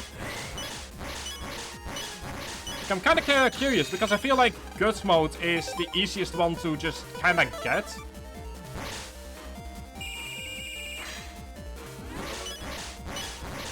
Simply due to the fact that it, from what I can see...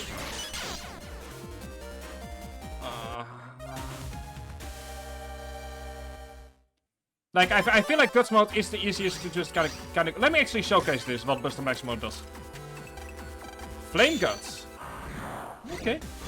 Yeah, like, just for those of you who've played this game before, like, you know, favorite memories. Like, this is essentially Buster Max mode.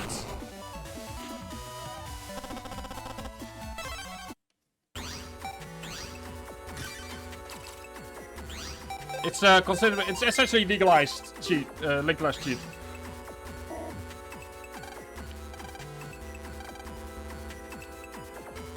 Okay, there we go. Oh, that just leads us back to where we were. Okay. But yeah, like it feels like Guts mode is the easiest to get. Not necessarily in like a good way. Buster Max. Yes. Okay, there we go. That's all that I need to see. Then it stays on until we are done, because... God, this is genuinely awful. I will also just still skip as much as I possibly can. I should mention this isn't in a sort of, oh, no chat has decided for me. This is genuinely more in a way of like, okay... I'll leave it up to you guys. That's always kind of the thing. It's like, I always like to... involve my community a lot in what I'm doing. And this is one of those ways that I do that. Which, if you are new here, which is entirely possible, of course, the community gets involved in a lot. We've got a little poll section on the Discord where a lot is decided. Mostly stuff that isn't, like, game reliant, I guess is the best way to describe it. So it isn't stuff like, you know, like, should I do like a level 1 run of a game or something like that? But it's like, hey, there are multiple versions. You know, which version would you want to see? It's stuff like that, essentially. Anyway, I am currently trying to get to where I need to go, which is back. I believe it's around here somewhere. Okay, yes. Okay, I'm starting to recognize this.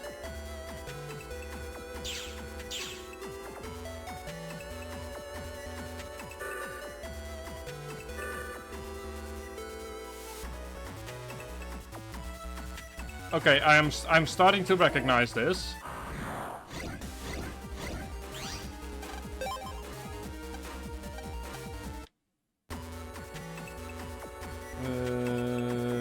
I mean, I'm saying that. Oh yeah, that's right, because here's like, oh yeah, there's someone trapped in here, then we go here, and then the trap person should be... Right? Yes. Okay, there we go. Yeah, there we go. That's it. Okay, that's blue flag A. Now we need to go back.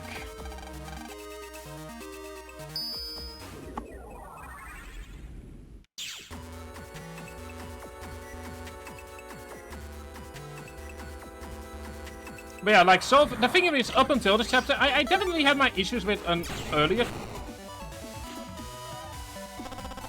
So, I mean, it kind of depends on how you look at it. Like, the Battle Network Star Force part is just a different part of Mega Man. Like, it's just, I believe it's like an entirely, technically an alternative universe, in fact.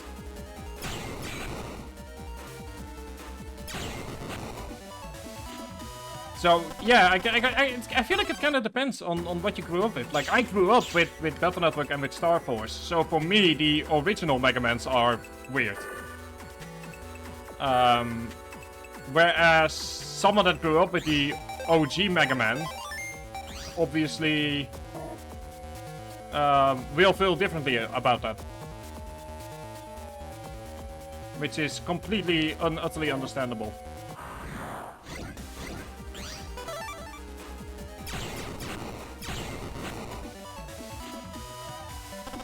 Like, it's all depending on perspective. You know, in the same way that you can look at, for example, Spider-Man currently, like those who grew up, who are growing up right now, with, for example, Miles Morales, will find the Tony something ones from the early 2000s weird, whereas I grew up with the early 2000s Spider-Man. Which, yeah, like, that's the weird thing. Like, I remember watching Spider-Man 1 and 2, I believe, when I was a child, and then, like, 3 came out, and we just didn't do anything with it. Like, 3, I remember 3 being an absolute train wreck in the same way that, like...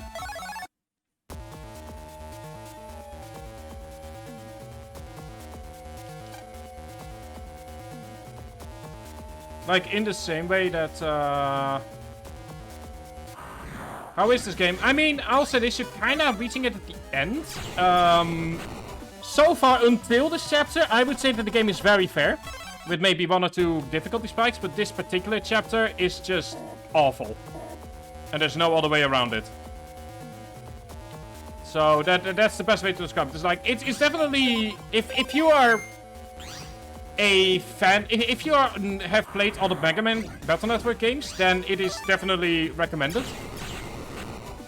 But like, my personal recommendation for especially Battle Network is get the collection on sale if you aren't sure.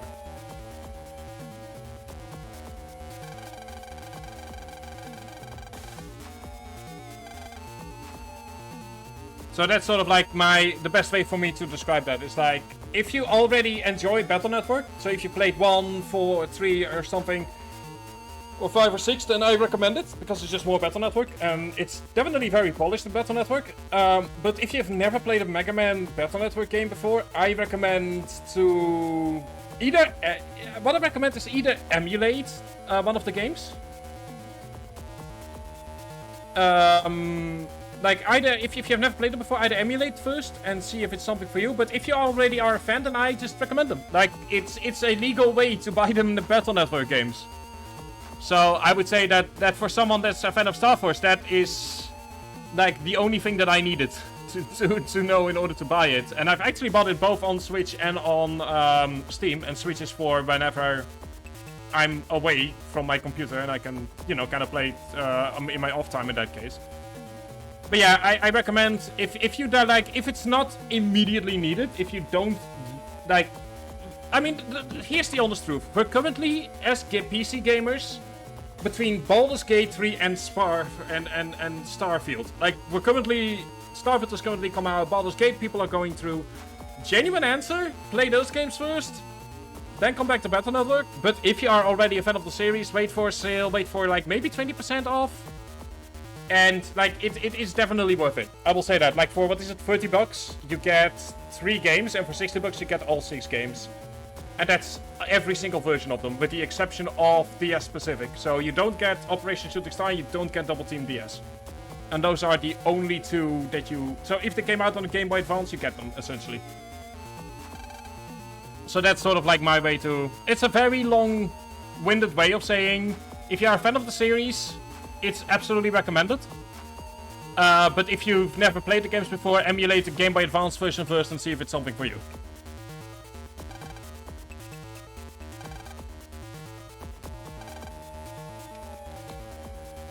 So that's sort of the best thing I can say about that.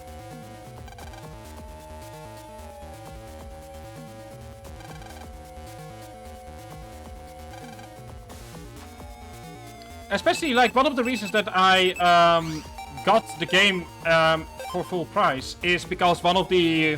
I'll fully admit that, like, the idea of, like, that the... so, Mega Man obviously is in the main menu and he talks to you, very fun.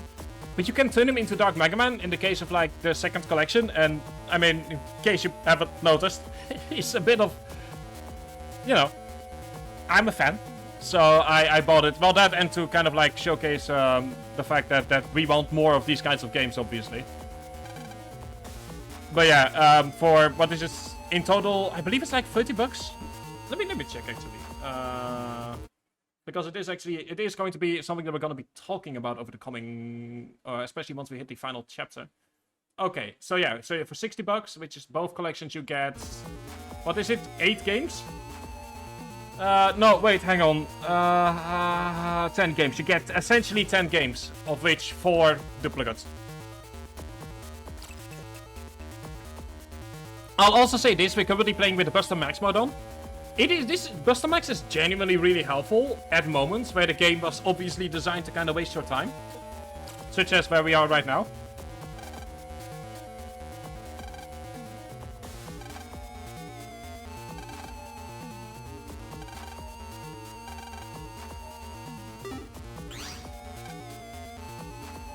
You need a special key for Koto Square. Well, let's first go ahead and go back to the keymaker. I mean, I'm personally just hoping to see a fully realized Star Force 4 at some point.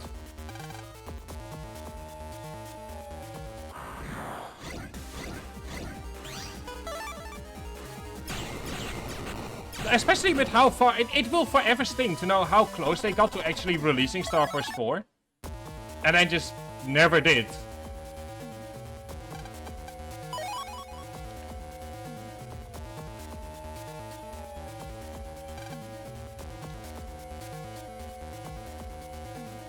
I have no idea what's here, but we might as well do some exploring, since we need to find a route to...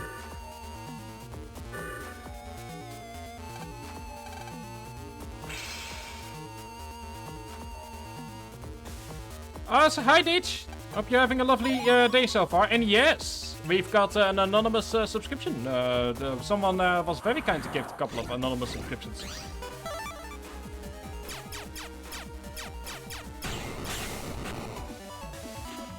I hope you're having a lovely day so far, Ditch. We are currently in the worst chapter of the game, from what I understand, and I have no idea where I'm going, so I'm just gonna go to see how far we can get here.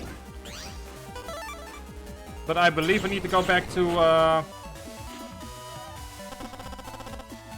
like, you need a code, and that's sort of worrying me.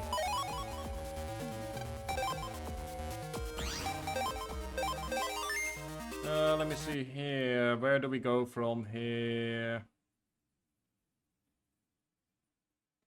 Then area 1, then to net square entrance, go to net square, second floor, and key makers there. Gate key D. Okay. Okay, I see now, okay. Then in that case we're gonna go back to our own house. Not to see, I mean, I guess that's kind of where the conversation ended up, so yeah, sure. Go right ahead. About yeah, franchises that we might come to see come back. Like, the thing is I know that there are some people that have talked about a new Battle Network game, but the problem is that Star Force, especially with the existence of Star Force, it becomes hard for Battle Network 7, because technically, until Star Force, like, as a concept existed, the world was at peace for essentially 200 years. So I'm not sure how you could, like, get a Battle Network 7 in there that wouldn't in some way clash with Star Force, as far as there is such a thing as, like, crossover timelines and, like, stuff like that. Like, that's the one thing that's worrying me about something when people ask for a Battle Network 7. I guess you can technically kind of fit it in there as it was all a dream at the end. Finish with yeah, Battle Network 6 was a pretty clear end to the Battle Network saga. They were pretty clear about that. That Battle Network 6 is the end. But like I said, for me, Star Force 4 simply because of the fact that they were already making marketing material for it. And I just have this I know that this isn't true, but I have this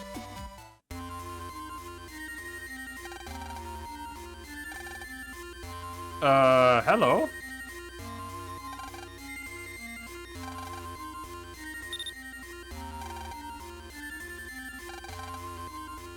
Shield style, okay.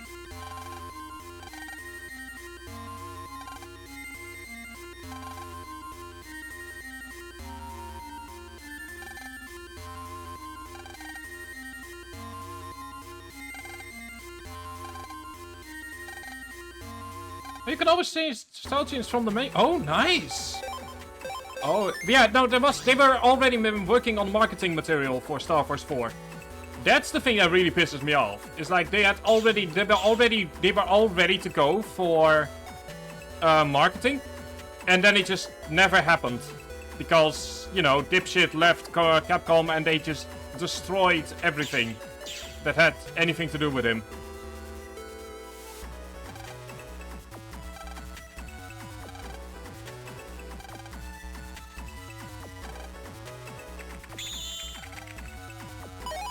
There we go, that's gate key D.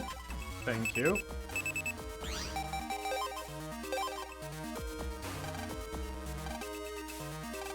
I feel like shield style is very close to like just Star Force Mega Man, surprisingly.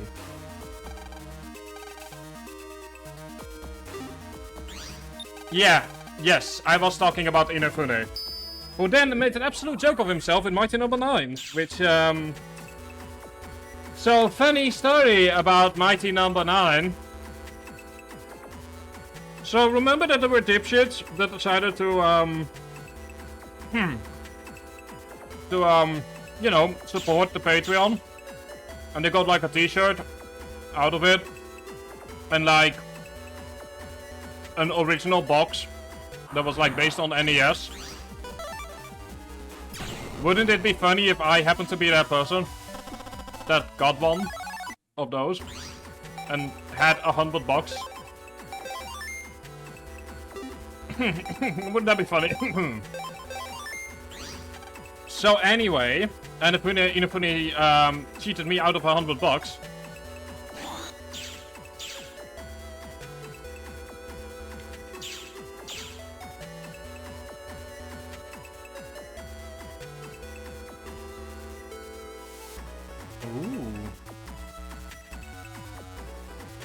No, I mean, to be fair, I mean, I'll say this: it is a very comfy T-shirt. Like, I'm not gonna sit there and pretend as if that isn't the case. But I'm just really pissed at what Mighty Number 9 ended up being. And yeah, I'm just really annoyed at what it ended up being.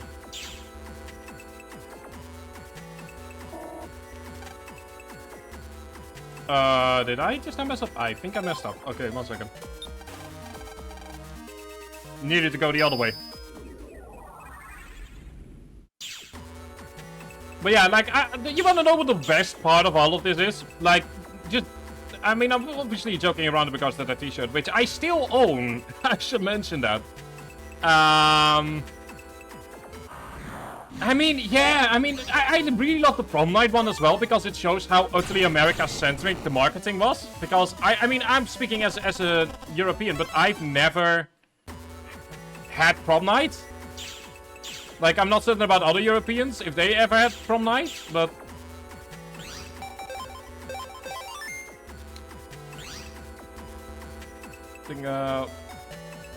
The Asteroids line pick. I'm not sure. What I do remember is that during the Mighty Number 9 Kickstarter, they started the Project Red Ash Kickstarter, which only existed to sort of like do a Legend spin-off.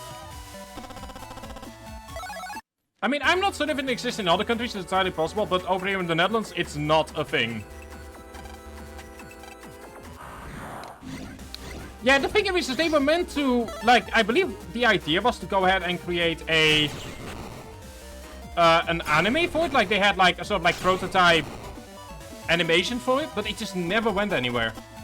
And people were really pissed at him. Like, I don't remember, like, such an immense amount of people being pissed off at a single developer as when all of that went down. Like, it is genuinely really interesting to see how that all went.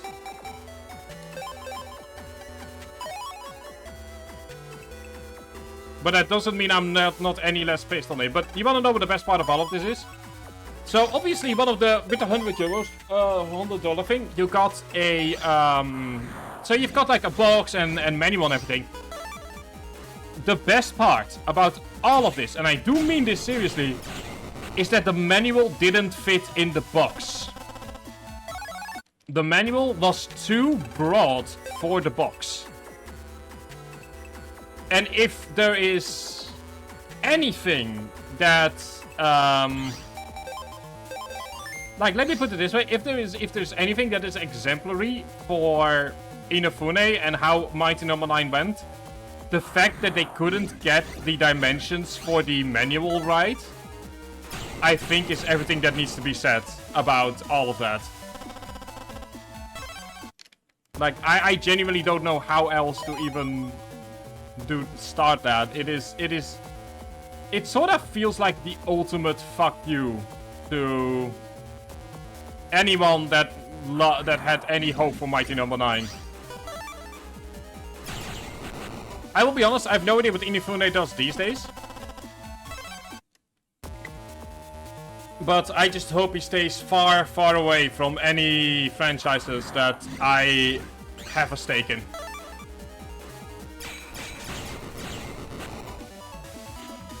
That's all I hope, is that I never again have to hear him about him.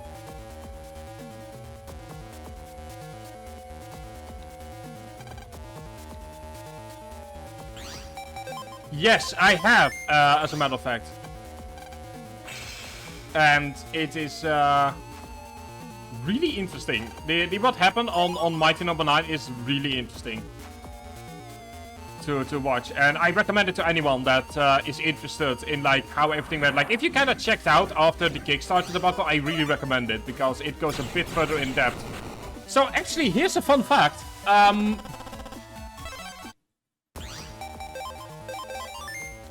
Yeah, that's something they're actually currently doing, which is they have currently is a questionnaire up to see the vision for Mega Man that they want to go. So,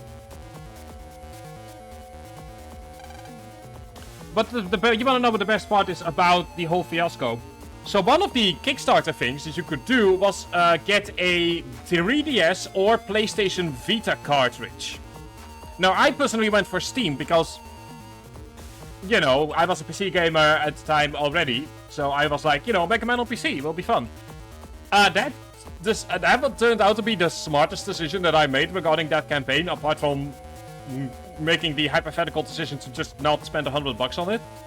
Because the Vita and 3DS version of Mighty Number 9 never came out, and technically is still meant to arrive. Which I'll leave to you as to what that means.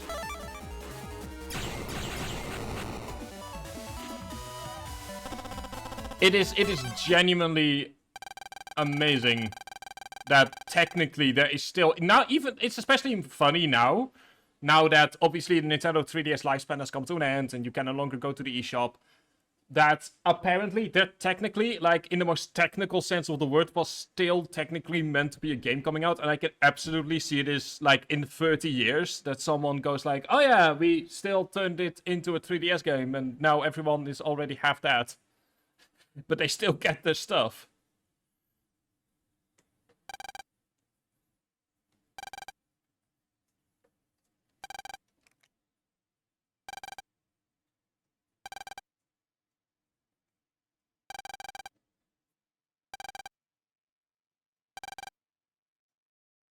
Called it about... I have said from the very first moment that we entered Koto Square that there was something weird about it.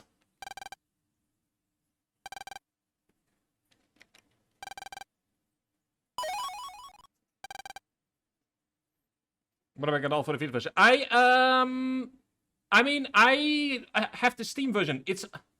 Let me actually just showcase this, because I feel that we kind of need to do this together at the moment. Like, we need to share in this misery together.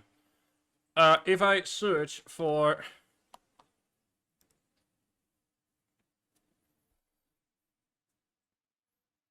Here it is. In all of its glory. The game that never should have been. I actually, if you're noticing, it says October 28th, 2016. That's the day that I streamed this. Like, I did the only ever time that I played this is when the game finally got into my hands on Steam. And I decided to do a stream of it. Just to kind of, like, be like, oh yeah, the game is finally out. Let's kind of see what it is about. And it's still, like... It wasn't worth it. It wasn't worth it. I also love the fact that there's apparently here a boss weaknesses guide. Because apparently... You know, exists. Can you still buy this, actually? You can. And 12 people did it and were decided to leave reviews in recent years. Jesus Christ. That is... Yeah, it's also, as you might notice, it's also in a folder I call useless crap. But yeah, as for the Vita 3DS version, I don't think anyone ever got any of their money back for that.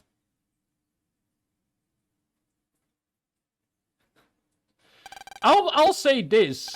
Gospel ID.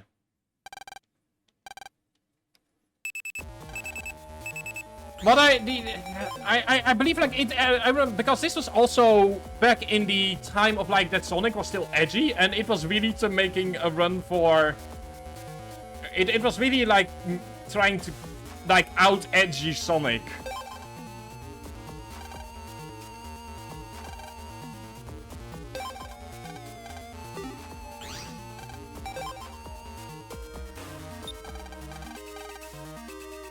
Which, yeah.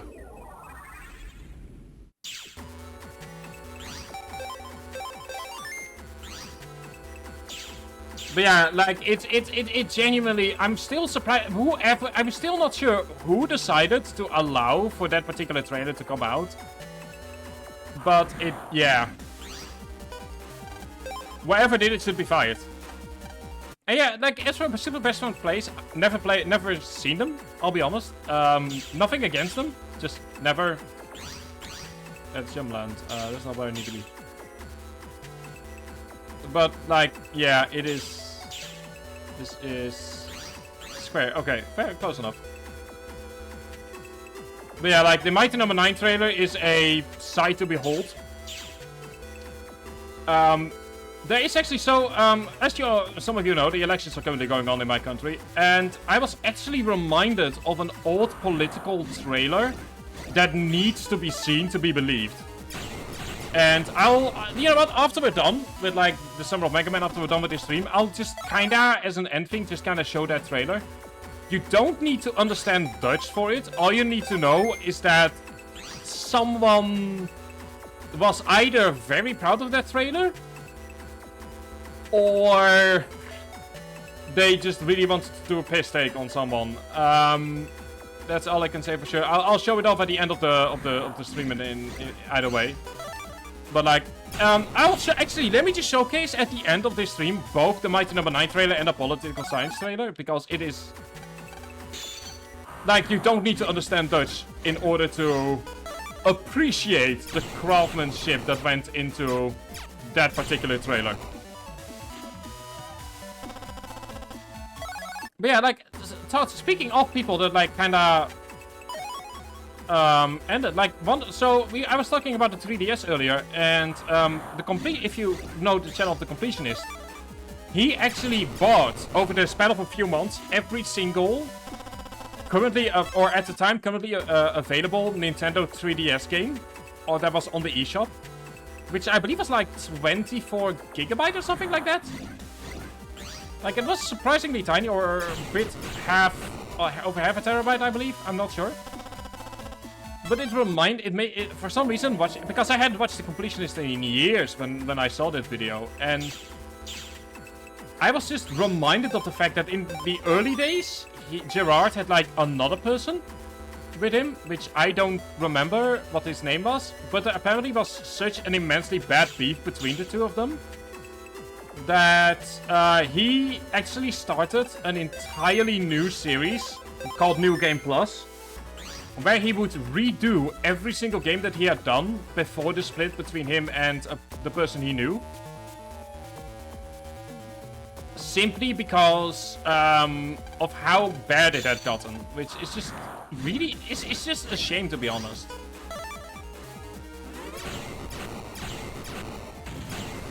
You know, but it happens if you work with someone for years, especially if you work with them like 40, 50 hours a week. You might just kind of get tired of them, which is a shame, but also, you know, that's the way the world works. But yeah, I'll show off the Mighty Number 9 trailer at the end of the stream, purely because of how batshit insane it is. I'll say this, I'm very glad that chat decided to go for allow me access to Buster Max mode, because it would have been next to impossible to clear otherwise. Like, if we hadn't gotten Buster Max mode, it probably would have added another hour at least to this entire chapter.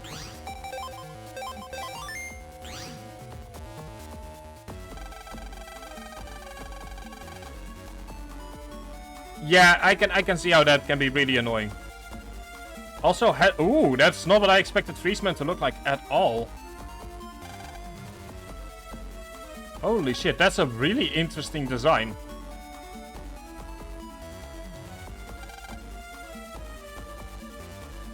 Also, I guess we're going to Buster Max Friesman. I do apologize for that, but I just want to be done with this particular chapter.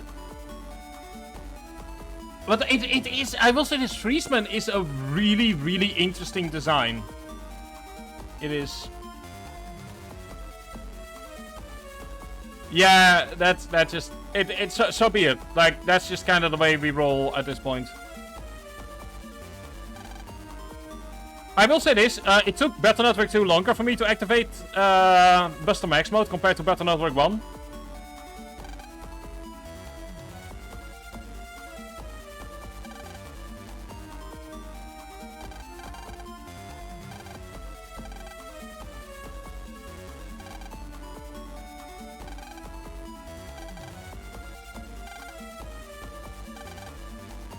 Like, in Battle Network 1, there is a section where you... But you know what I'll do? I'll try and avoid using Buster. I'll try and avoid using Busters until, so that we can at the very least get the full Iceman experience. So let's at the very least go ahead and do that.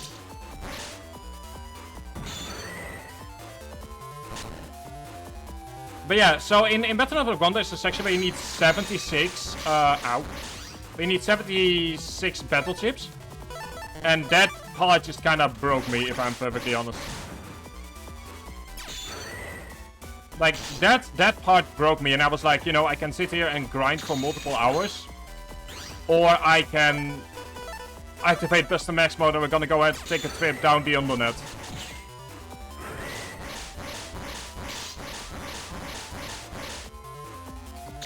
So that is sort of the decision that we in the end made.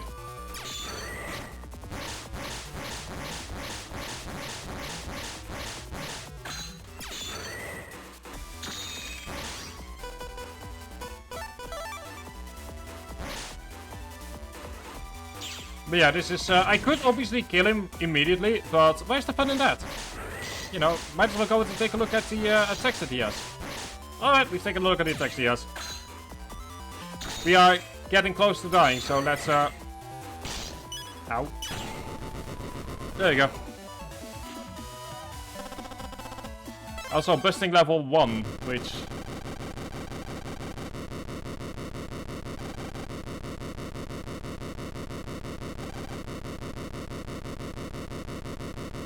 Yeah, we're not done yet. There's still a chapter to go, but we've at the very least beaten this chapter.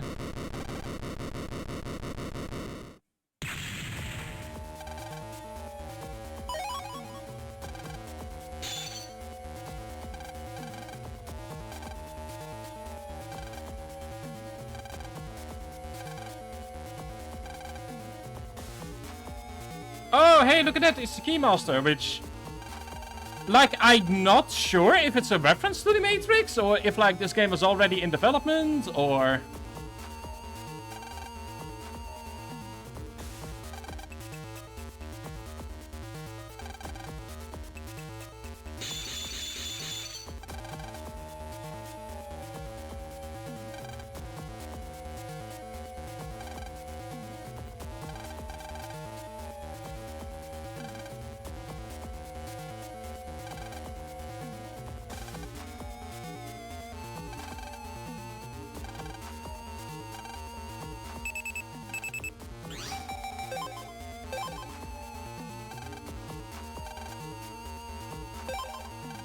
Okay, so there we go. So like I said, this is...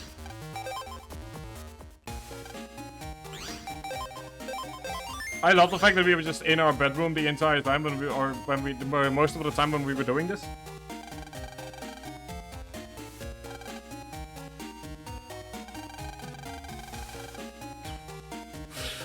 I have to say, this is the most relatable sentence that Len has said all game. Like, I think I speak for everyone when I say that the moment your mom just is there, is just staring at you in silence, is the moment that you get terrified.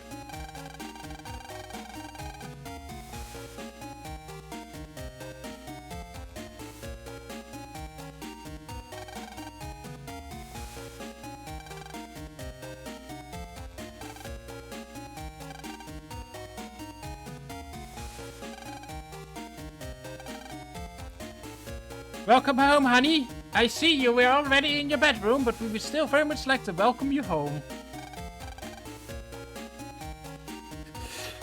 Oh god. To be fair, it came out in 2001. Like, if this would have been Baldur's Gate, I would have been a bit annoyed that they wouldn't have addressed it, but this is not Baldur's Gate. So... Yes, exactly. The feeling of an... Yeah. That's a very familiar feeling.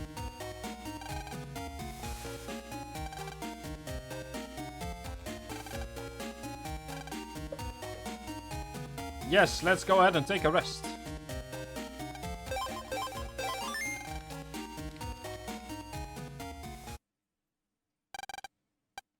So, for those of you who weren't here for the entire game, we've had, so far, people getting bombed, as in people failing and then getting bombed. We've had dam almost breaking, multiple genuine murders, someone getting crushed in an old castle, at least one plane hijacking, somebody almost dying due to a spider, which is surprisingly unrelated to any of the incidents going on right now. Multiple people, earthquakes, and all kinds of natural disasters, which I can only assume has killed at least 3 people. Speaking of which, if you are currently in Florida, then good to hear that it's over, but also I hope you're safe. So this, and now, like, how much worse can this game get? And as a reminder, like, this game is the second game in the series.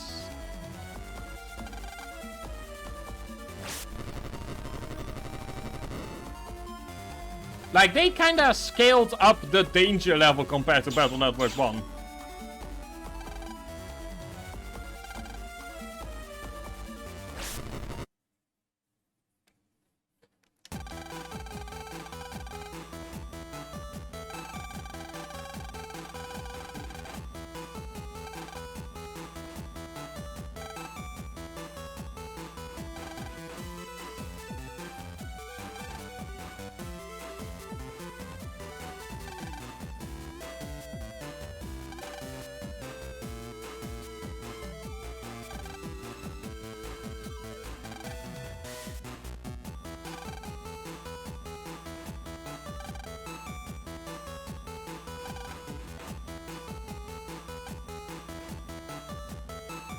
I also love the fact that they allowed us to essentially deal with a airplane bombing or hijacking, but this is too dangerous for us.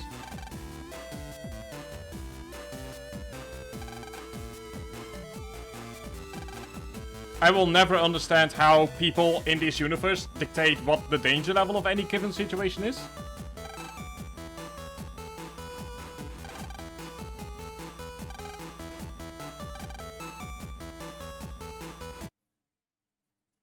Oh, hey, look, it's Ripotar, which we actually defeated in normal methods.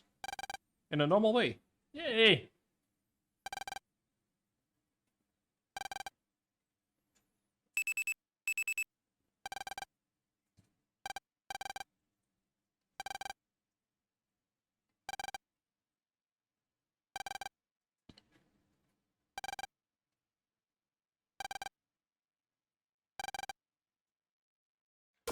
Okay, I'll for now, keep it on, simply because we haven't technically entered Gospel's base yet, and we don't know what kind of bullshit the game is going to throw our way, until now. Also, in the meantime, this might as well be a great moment as any to quickly throw in, the Discord. Just because apparently Steam Elements is sleeping today.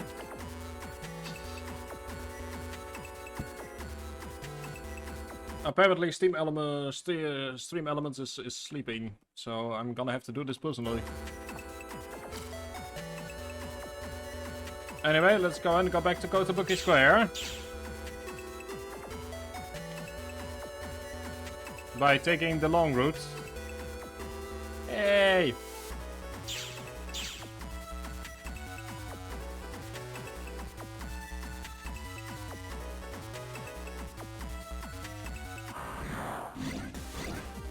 Yeah, also it's like, I feel like Aqua Shield, or Aqua Shield feels very close to playing essentially just Star Force Mega Man.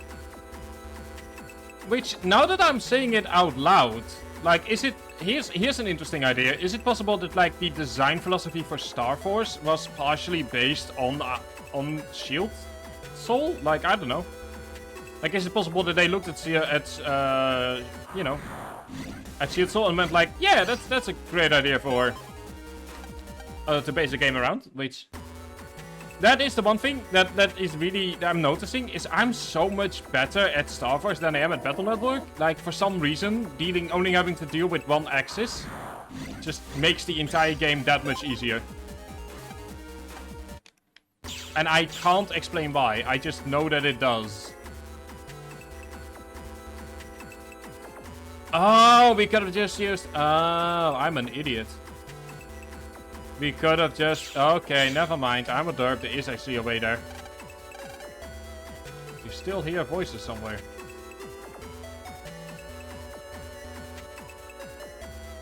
Well, personally, I recommend going to see a doctor if in case you still hear voices.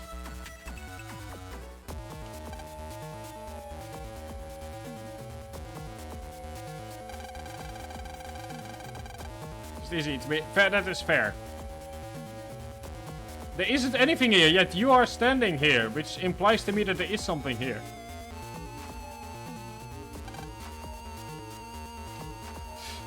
Appreciate you telling us up front that you're a bad program. Ooh.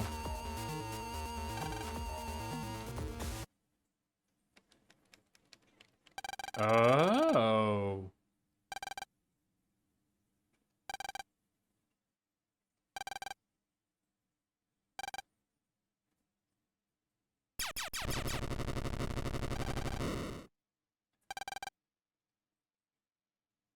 Oh. I love the little puffs of smoke there.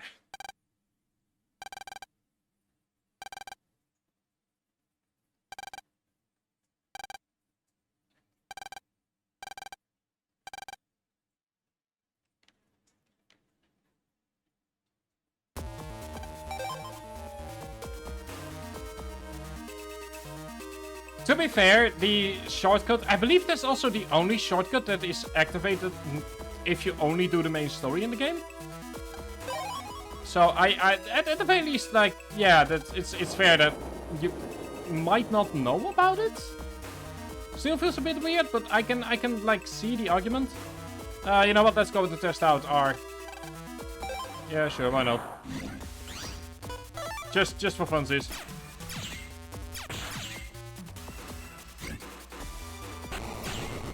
There we go, just for fun. There is no reason for me to do this other than to get the famous folder. Okay. How was Star Wars 3? It was very fun. I mean, I've played it many times. I've speedrun it in the past. It was definitely really fun to just be able to play that again. And Star Wars 3 will be uploaded onto YouTube at some point in the coming months. We are currently slowly making our way through Star Wars 2's VODs on YouTube. So it will all be uploaded. Yeah, that is very, very true. And I will absolutely be talking about all 3 games at the end, once we are done with the summer of Mega Man. We are now entering the final chapter of Battle Network 2. And I'll absolutely be giving my opinion on, like, the entire summer and all 3 games that we've played. And there will definitely be a bit of that. The one thing I'll say is, if you were here, and you can... I'm not certain if, like, Star Wars 3 is still up here, because it's been a while. But at the end of the last VOD, you can kind of hear me crying.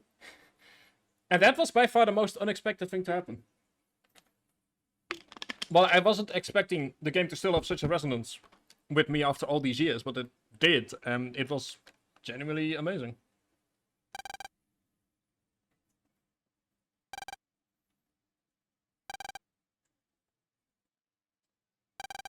I mean, I also feel like I distinctly remember, and it might be in the post-game, which we still are going to do at some point. Don't worry, the post-game of Star Wars 3 will be streamed at some point. That I distinctly remember Tia and Jack being in a single fight. And that just never happened. So maybe it's like my memory?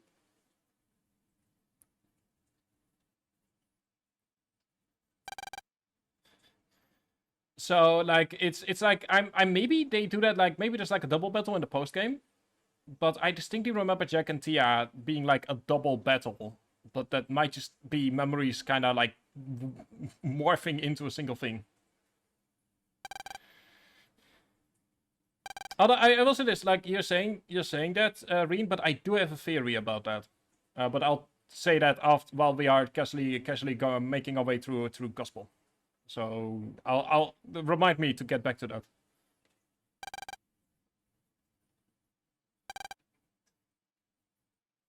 Yes, the final and most difficult battle. There would never be any other Battle Network game whatsoever after number 2.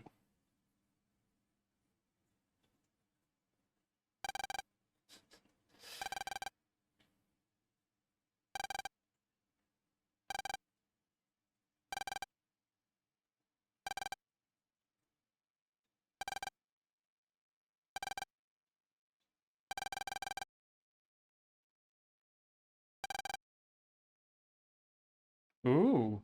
Because the Boogie Town is releasing EM radiation.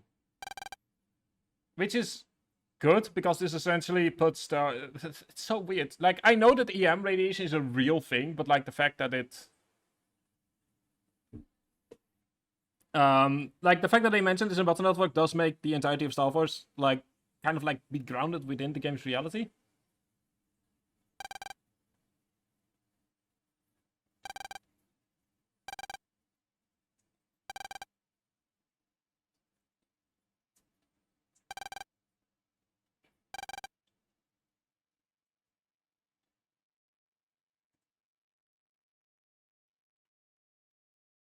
Yeah, I really should watch the anime again, but there are no legal ways to watch the Star Wars anime.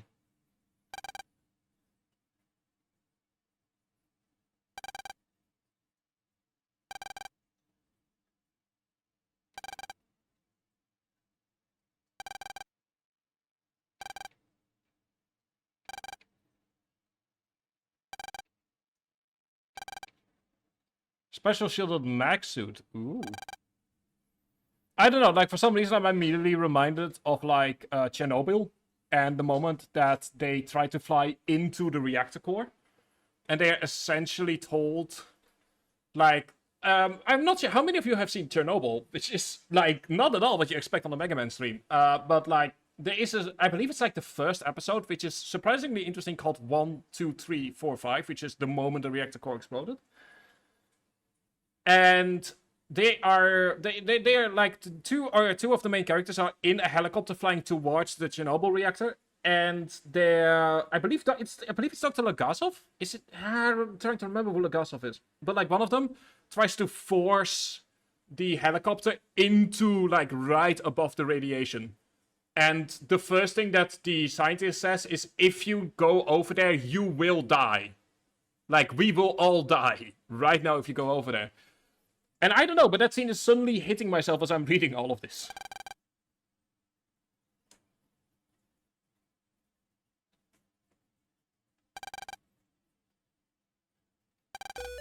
I will, don't worry, I'm reading chat, but I'm trying to focus on what is the beginning of the end of Battle Network 2.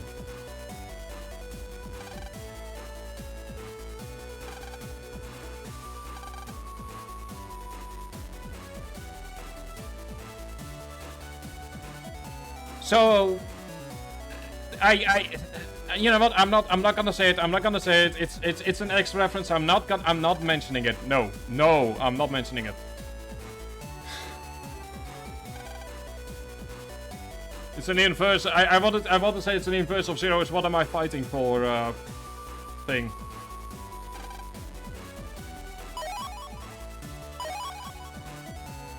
God. Yeah, let me go ahead and read up on chat here for a moment.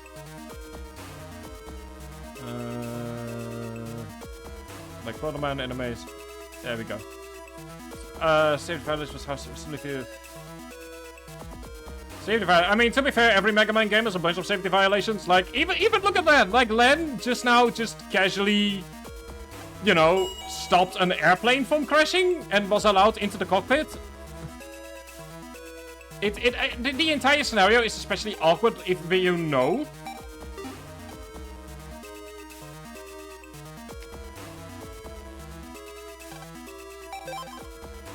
Like, the entire airplane chapter as well is so awkward when you know that the game came out after 9/11 in America and Europe. Which, yeah! Interesting chapter they put in this particular game.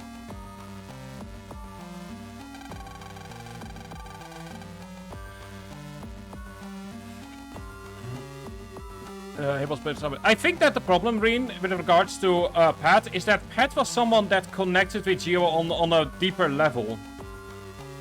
Like, that's sort of the thing. Is like, Pat was also, to some extent, abandoned. And there was, like, I feel like in the case of Pat, there was a deeper connection between him and Gio than there was with, say, Luna or Sonia. Like, yeah, Sonia lost their family as well, but it was, you know, it was a slow process in the case of Sonia. Like, she saw her mother slowly but steadily decline.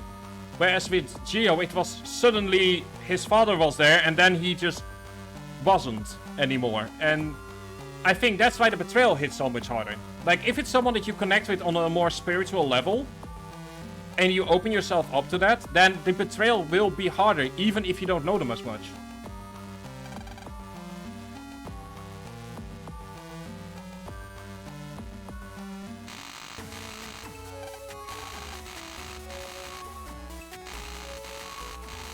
Holy.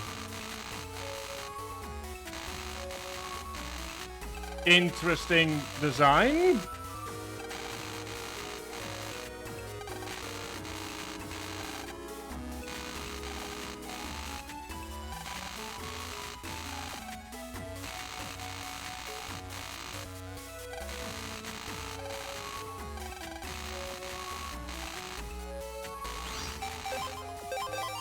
Yeah, things are very buggy.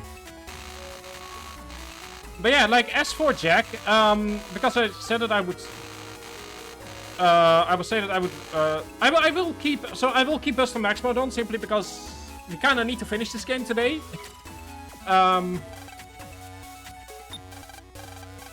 yeah, as for in regards to Jack, his turnabout is a bit more obvious when you realize that what their backstory is.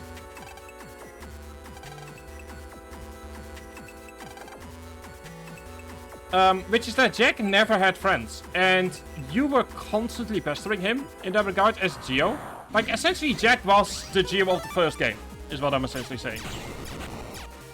Which is what makes Jack such an interesting foil, and a shame about how, and why I'm so sad about how the game kinda dealt with Jack, because Jack was an interesting foil for Mega Man, for Geo. In the sense that,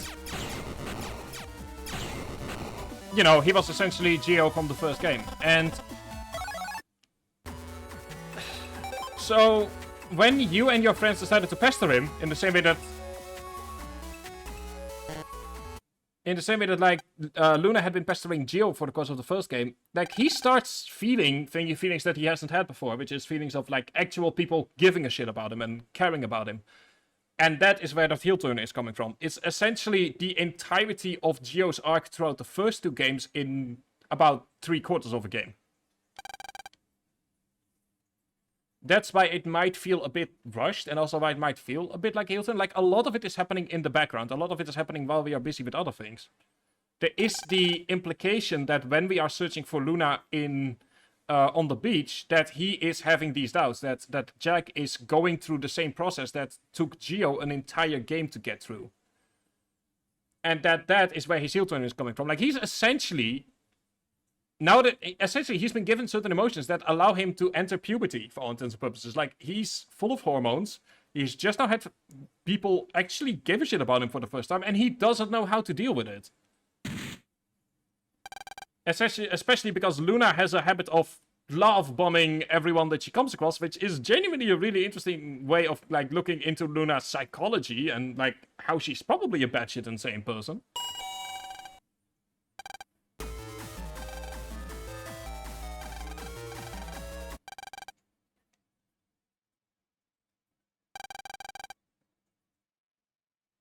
But, like, so I can kind of understand Jack. If you only, like, read the surface level of Jack, then I can see how the heel turn might feel weird. But if you understand that it's essentially Geo's journey through the first two games condensed into a much more despicable person, then it makes more sense, I feel. Even if it's still rushed.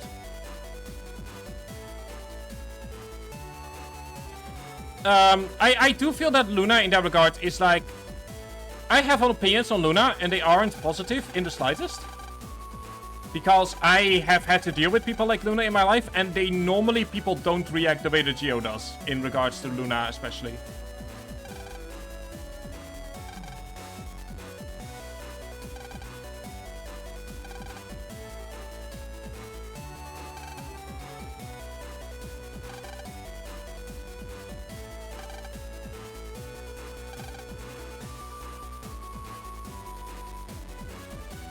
Second time. Yeah.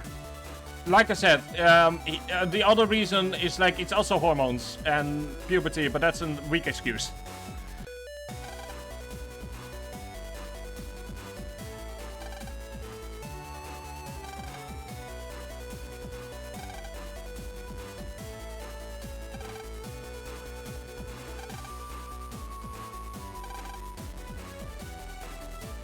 Yeah, that's the thing. It's like Sonia and Luna's best traits together are good, but the problem for me is Luna is...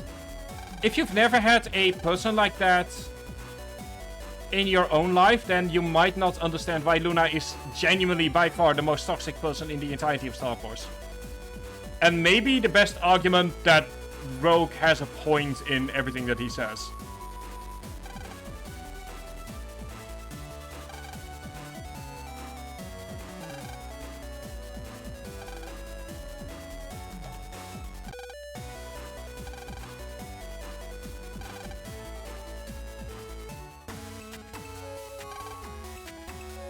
But yeah, surface growing. I'm interested. Whoa. What the hell? Before we do anything, let's just look around here for a moment.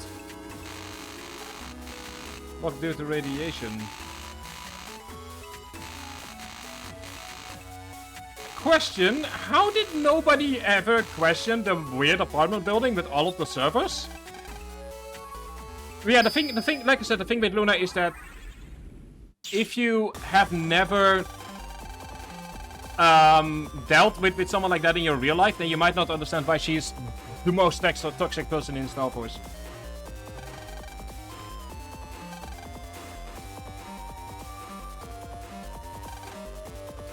Never mentioned again. Oh boy. It is interesting though that they like the idea of SoulNet from Battle Network 5 is essentially introduced in Battle Network 2.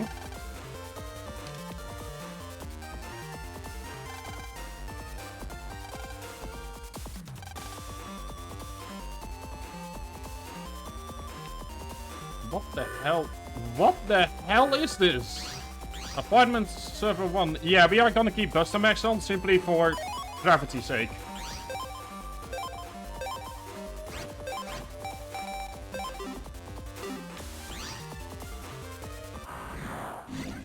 An edgy. I mean, I like edgy, so you know it might be obvious from the emotes.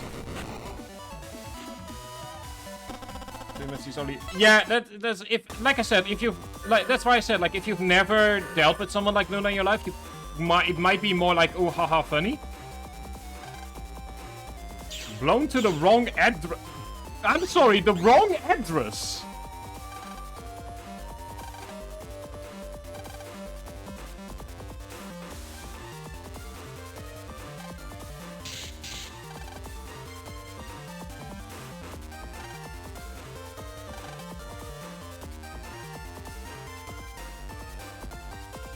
What the fuck is this? I mean, I like the way that the game is now messing with like the normal map structure, but it is messing with me.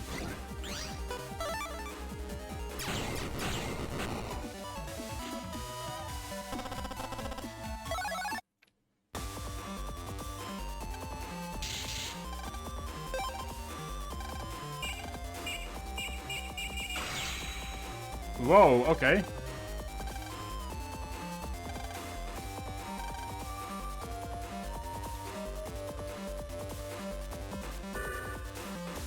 Okay, there we go.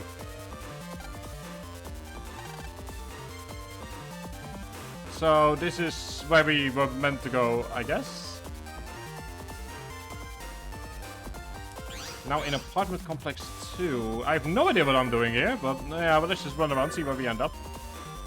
Yeah, like I don't really have an opinion on Lolly and Shotas because I'm not really into anime, I guess. Like the types of show that I watch don't really have those kinds of characters. So I can't really have an opinion one way or another.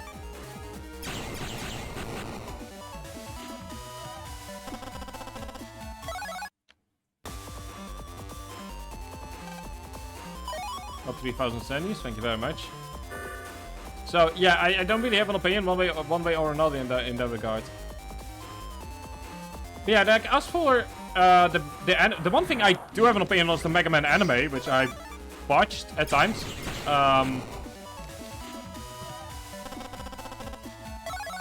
Like it's just really weird. Like I was used to watching the Dutch version,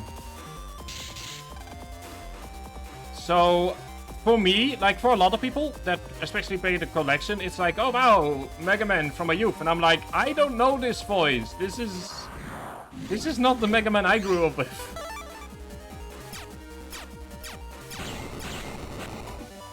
Like that is sort of the problem that I'm having. Is like, oh no, this is not the Mega Man that I grew up with, and it's weird.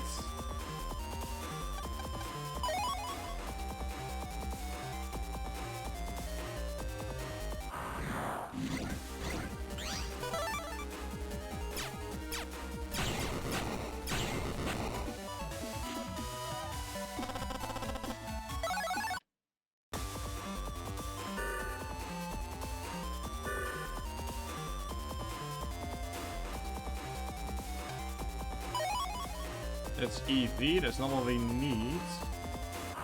I mean, not right now. I assume it's going to be... What the hell is a yacht?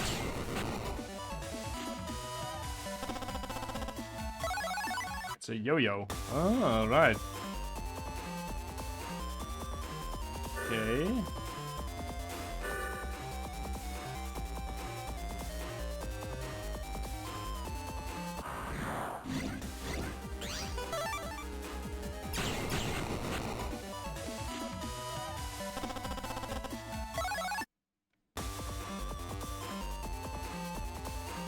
Yeah, like I said, I don't have an opinion one way or another. I haven't watched shows with a lot of them in them. And I would have to watch shows with them in order to have an opinion on them. Which I know is a very political science non-answer, but it's the only answer I can give.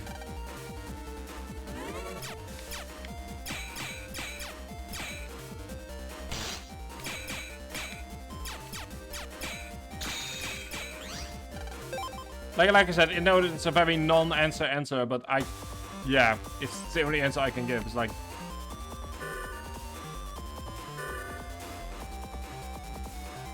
I can't react to that. I would need to see it in practice before I would be able to get an answer.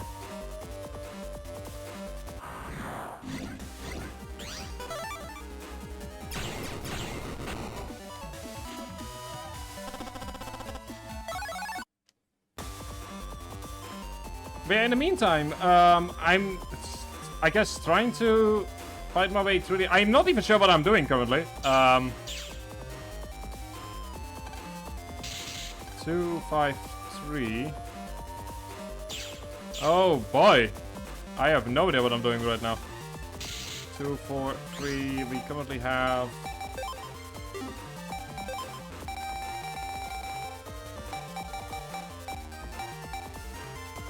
Elevator radiation, okay. Maybe I'm like in places that I shouldn't be at? I mean, sure. Let me know. 2, 4, 3. Eldritch Abomination. I mean, the body horror is pretty bad in that game at times, especially once you ignore... You know, what is happening in there. So I'll give it that much. It's, especially when you know that sometimes it's against their will. But yeah, I can see that. Yeah. We have 2, 5, 3. Is all of this just in order to activate the elevator? Like, oh boy.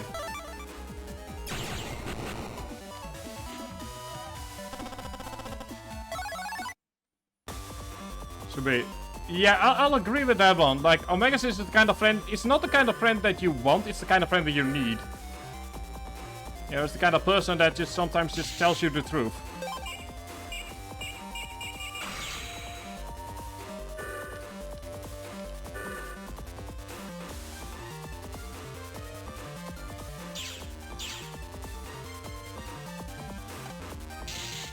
Uh, 093.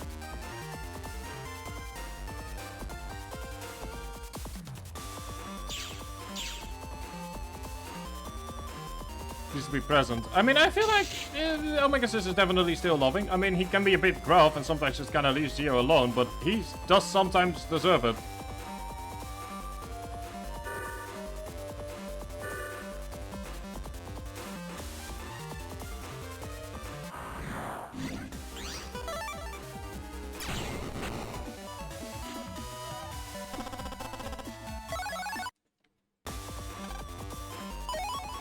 042. Where was apartment 42 again? Got 42 and 2020s. I'll take it. Where was apartment 42 again? I don't remember because there's a lot of apartment numbers going on. Luna. I mean, I feel like I said, Luna is. I have my opinions on Luna, and I'm not gonna spout them right now. But yeah, my opinions on Luna aren't great, and I've already said that. And I'm sure at some point I'll spout them, but. Okay, that's 27.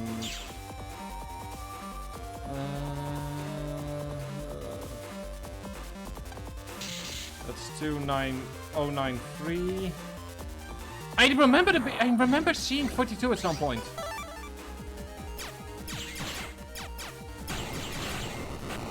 Where did I see 04?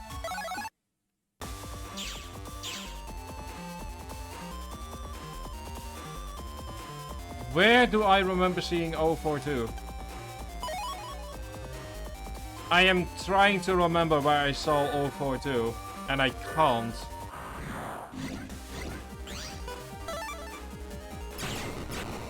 Oh no, it's one of those. Oh joy.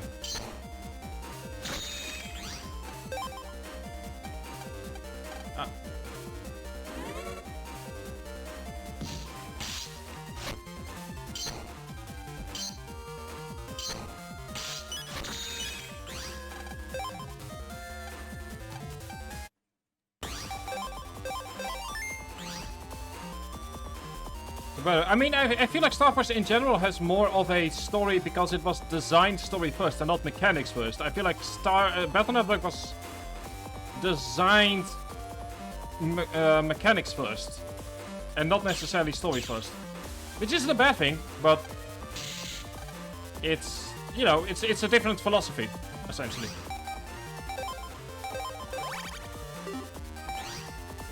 Like with Star Wars, the story was always sort of at the forefront, and with Battle Network it was, like I've said this before, but I feel like the first game especially is just essentially an enhanced tech demo. Like it's essentially a tech demo that is masquerading as a full-priced game.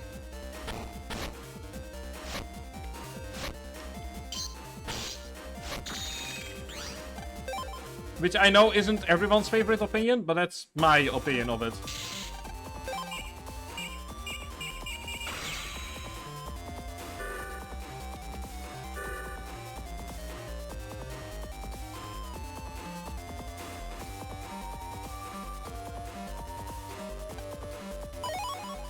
Regular memory up, that's good. I think that the other thing that makes Star Wars, like I said, like Star Wars was, I feel like, designed story first. Like from the very first moment you kind of have a good idea of what Geo is about and what his preferences are and how he works. And with Lan, it's not quite at that level yet.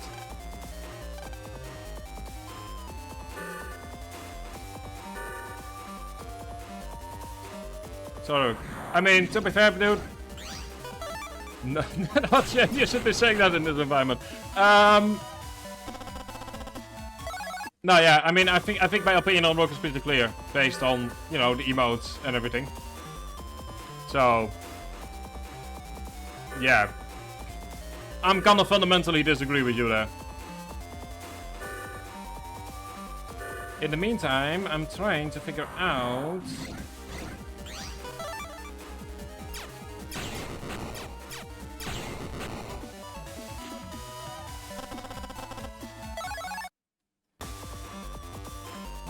I'm trying to wondering here if we can even. We can go down here. Have I gone down here? This entire area just kinda is messing with my head. Which isn't exactly the point, I should mention that. Like, they are doing a very good way. They are doing a very good. Like, this entire area is meant to mess with your head, which it's very good, but very positive in that regard, but that doesn't make this any better. In regards to me being able to remember where I need to go. There we go, there we go, that's 42. Found it. Also, this is a full admission of my age. Johnny Test was after my time. Like, my sister watched it. But for me, this was like... I must have been... 271... Where is 271 again? I remember seeing it. Oh, this is... Oh... I mean, it's a good dungeon, don't get me wrong. It's a genuinely good dungeon. It's just that it is also... a dungeon that forces me to deal with one of my biggest weaknesses, which is I don't know how to read maps at all. Like, if you were to ask me to go north, then also I would go southwest for about 400 kilometers before I realized my mistake.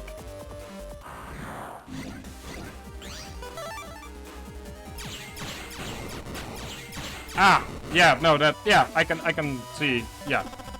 I can see why you make the reference. But yeah, like, my sense of direction is just broken. I mean, so I once, here's actually a story for you there. I once had to, help someone, like someone, you know, like how you sometimes walking around in your city and someone asks you like, hey, are you familiar here? And I'm like, yeah, I guess. And he needed to go somewhere. And I remember going, and I remember my mind going, you've heard of this place before. And so my mind went like, where have you heard this place? So I'm, you know, not spazzing, but like I've been messing around with my phone and apologizing and going, and he's like, no, it's all fine. And when I finally see my phone, I realize that the street he was asking for was the street that we were looking directly at. That's how bad my sense of direction is. Because it was like one street away from where I live. And it just... That is how bad my sense of direction is. Like, I am a broken human being in that regard.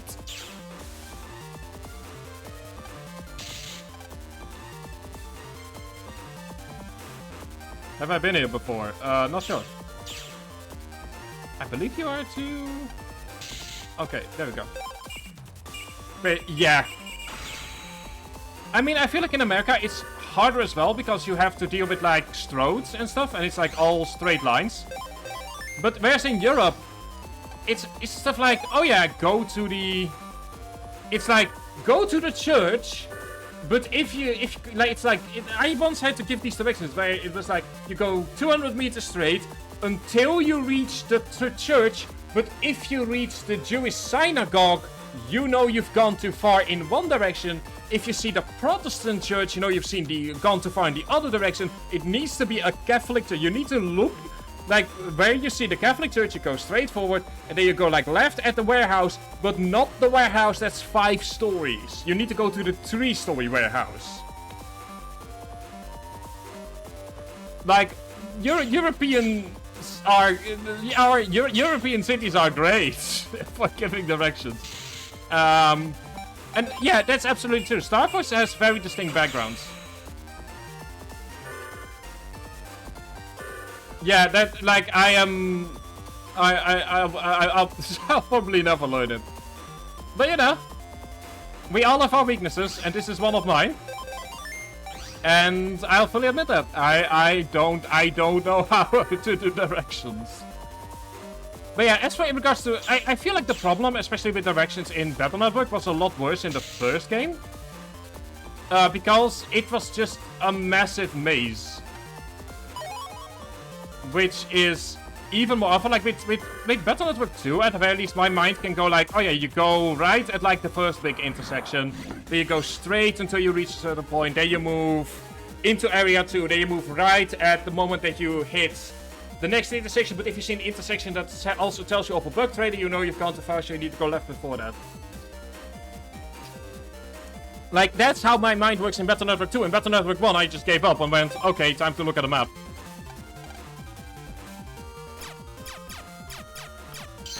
Now, that is some genuine family love right there, Bunny. That's actually great to hear that you and your sister are like that. Like, I'm the only person in my family that plays video games, so I unfortunately do not have that luxury. 201, okay, we just need to go back. But yeah, I'm the only person that plays video games in my family.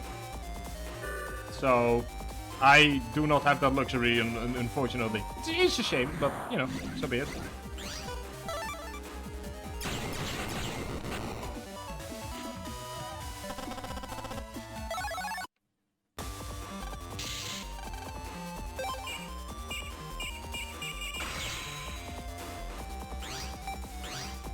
Oh yeah, no, I absolutely recognize that, Brian. The worst part for me is like, I am analytical. Oh my god.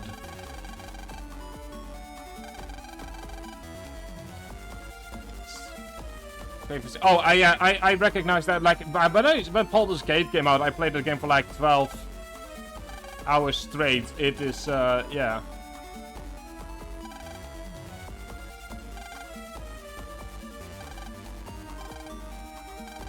Oh, you've got... I am so glad that... Yeah.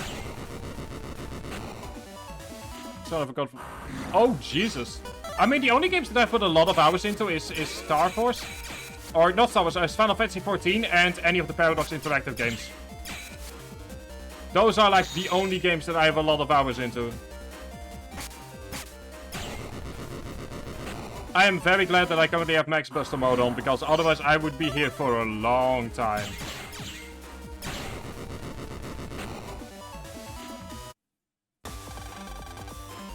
Yeah, oh, that is genuine. Yeah, the classic Robot Master designs is... They do look really good.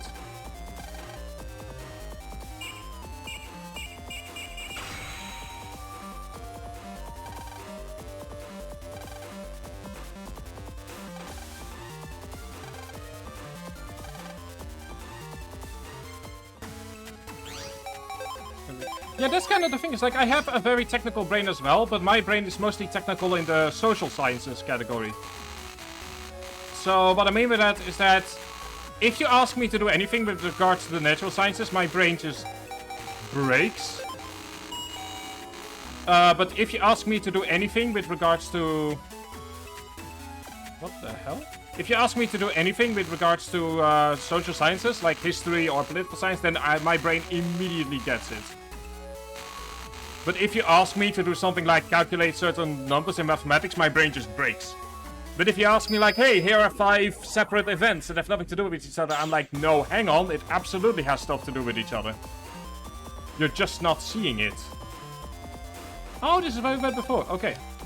So you can check in and check out here as... Oh, interesting. Well, let's have a...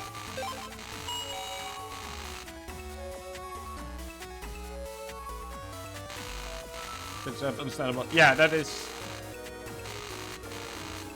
Yeah, like I said, it's a skill of mine to see... I'm just kind of exploring here. To like see like things that other people would normally not see. Such as, for example, when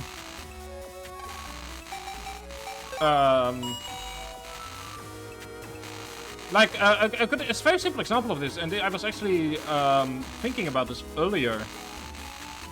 Is I was looking up. So for my university, I have been reading stuff on something called hegemonic wars, which are wars fought, which is sort of like a theory of warfare that deals with why we have like these massive like World War kind of examples every once in a while in history. But immediately afterwards, for some reason, I was watching a video on Fallout of 9.5 hours, which I recommend to everyone. I've linked it in the Discord. And my brain just couldn't stop trying to connect the two. Like, you know, like in that essentially the Great War in Fallout is a hegemonic war. Just like, sort of like the ultimate hegemonic war where the world went back down to square zero. But also what interested me is how what hegemony is really dependent on history and your time and place in it.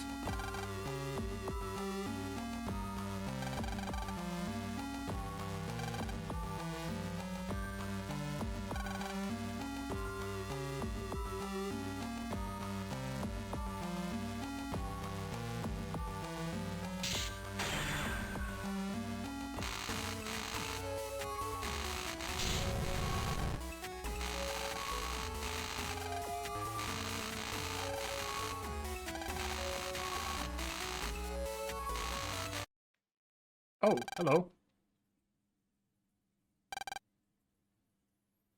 But yeah, like, what I find interesting about stuff like hegemonic wars is, like, what counts as a hegemon is really dependent on time and place. Like, one of the hegemonic wars that was called is the Peloponnesus War in ancient Greece. Which we nowadays wouldn't see as a hegemon, but was at the time, simply because of, you know, how politics worked.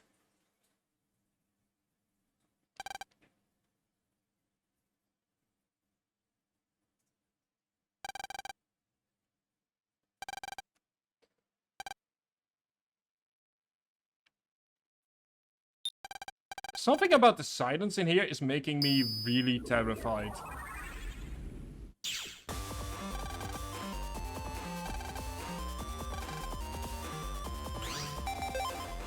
Okay, so we've reached the first gospel server, which means we are genuinely finally reached the end of the game. Which is weird. Anyway, let's see what we have here. Got area grab. Useful. Well, ladies and gentlemen, we have officially reached the final set of servers that we are going to be playing in the summer of Mega Man. And to think, like, the thing is I started streaming the Mega Man games like a few years ago, and it all started out with a hijacked car.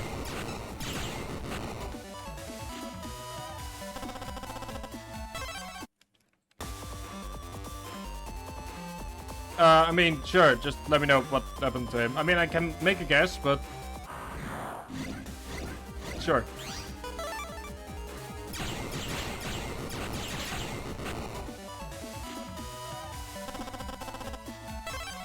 But yeah, like, as I was saying, like, it's the kind of way that my brain works, where my brain goes, oh yeah, you've just read about this hegemonic war, and you're now watching a Fallout video, how can I combine the two? And I might actually do it in something that has officially moved. For those of you who know, one of the plans that I've been talking about has moved beyond the this is an insane idea stage and moved into the let's start getting footage for it stage. Ditch especially knows what I'm talking about, but I have kind of decided to at the very least give it a try, and kind of no matter how long it takes. Not sure if it will ever go beyond the footage stage, but there are plans. Speaking of Fallout, there are plans for some stuff that might not be happening in the future. And I'm gonna probably be getting some footage for it in the next few months.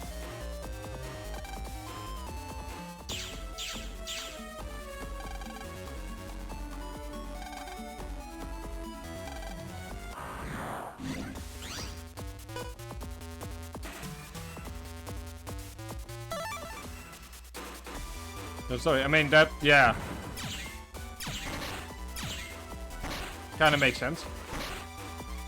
Surprisingly, like, the most basic version reminds me a bit of Better Call Saul, in the sense that, without spoiling too much, because it's genuinely a great show, and you should probably just watch it yourself. The brothers McGill, which, you know, surprisingly, also end up having this, like, almost ideological battle in the courtroom, and the end result is one of them dies. Like, one of them would rather die and kill themselves than live in a world where the other brother is allowed to have any power over the law as a concept, which is really interesting.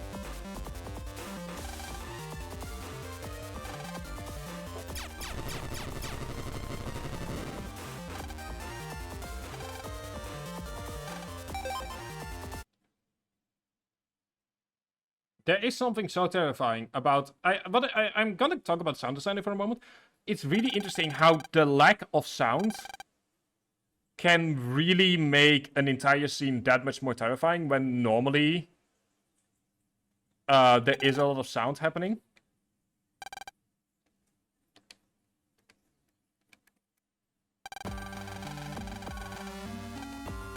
Like, it is genuinely amazing how terrifying it can be.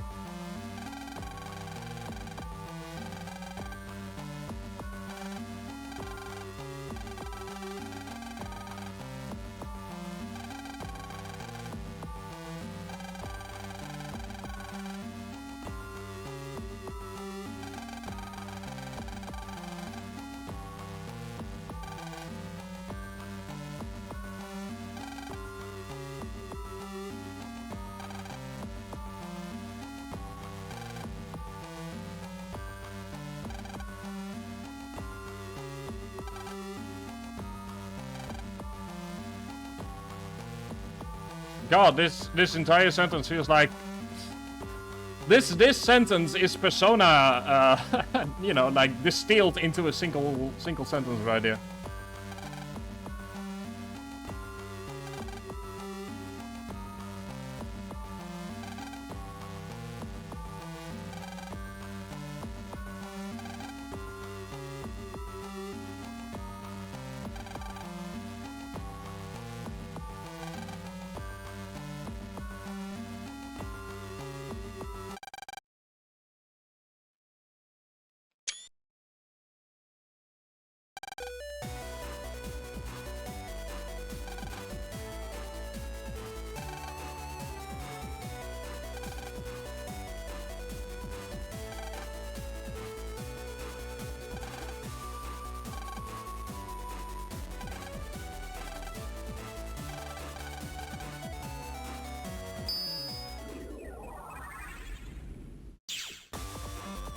Right, let's enter Gospel server number 2.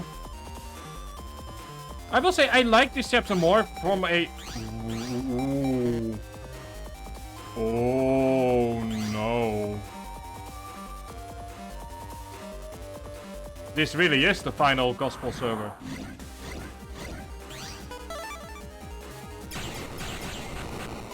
I mean, I will. So just for reference, I'm keeping the Buster Mash mode on simply for time constraint reasons. Otherwise, we would be here for another 5 hours. And I got university tomorrow, which is a weird thing to say out loud. But that's what I'm. Yeah.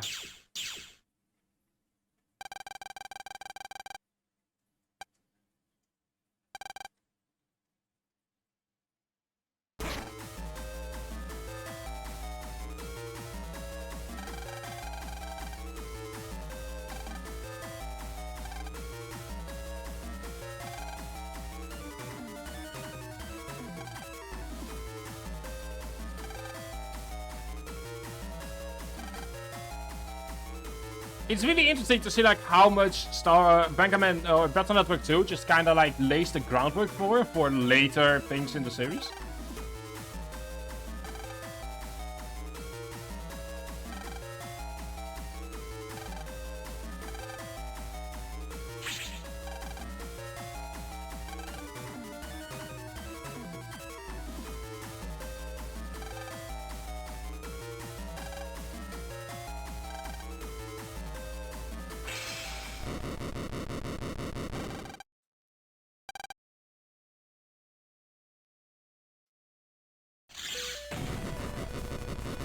Also nice for, like, I like this. This is a nice way to kind of like give them a lot of agency.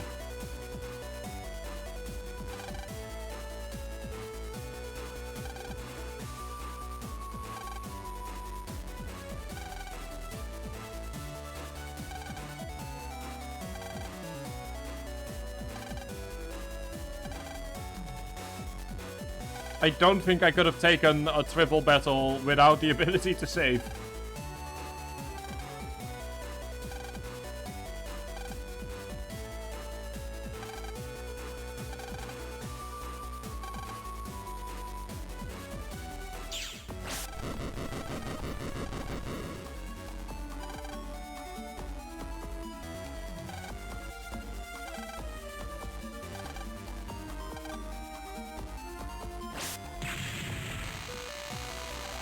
Ooh, ho, ho, ho, ho.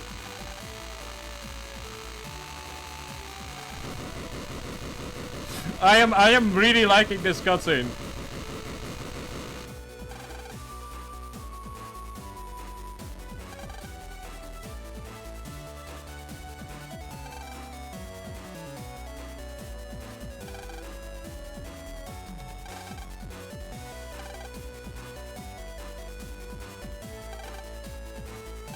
Also a nice way to kind of like showcase the fact that there's a debt to be repaid over what happened in the castle.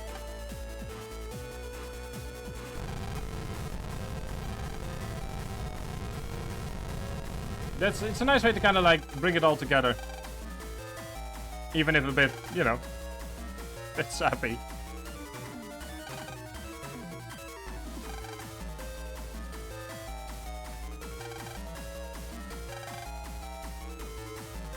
Also, I don't think this is the first time that base exists. I think he was like in Battle Network 1 as well.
Still can't save, that's really annoying.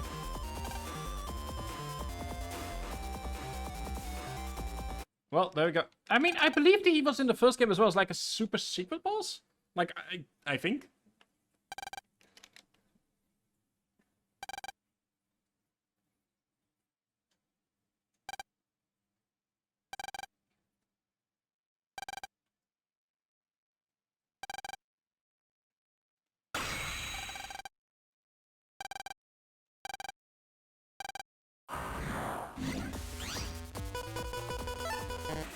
Just as a check here real fast, if he's indeed...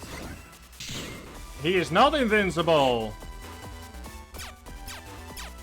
Although he is fast.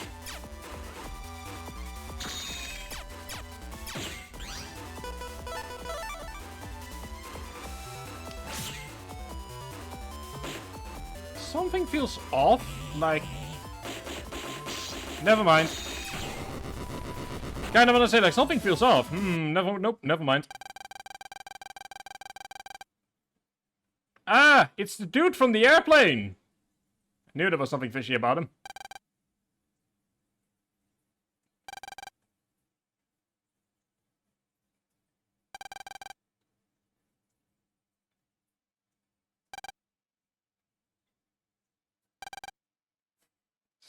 I love the fact how the talking also immediately goes from like, oh yeah, we should stop him to, dude, come on, go home, get to the police. You're technically below 12, also you're not gonna be punished.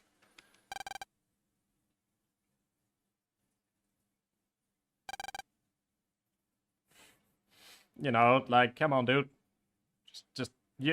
Police can't hurt you, but you will be grounded for a week. Trying to I can already imagine someone going like, trying to take over the world. God damn it, that is a week grounded, young man, and I will not hear no.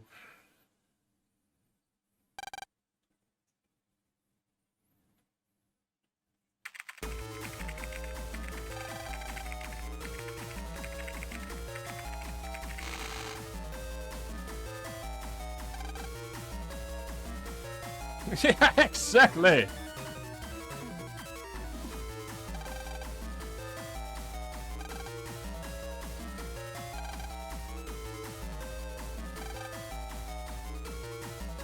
Exactly. Like, young man, you will be eating Brussels sprouts for the entire week and you will like it. And no, your friend, and also not only are you grounded, no computers while grounded. We will teach you some manners, young man. We will teach you not to try and destroy the world with advanced technology.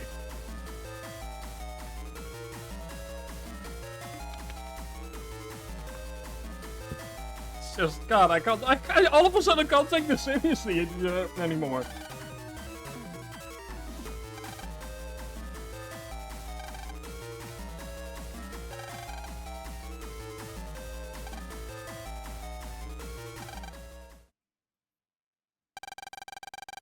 Exactly, and also you want to know the worst crime for this crime, because you not only try to destroy the world but also hijack a plane. No desserts after dinner.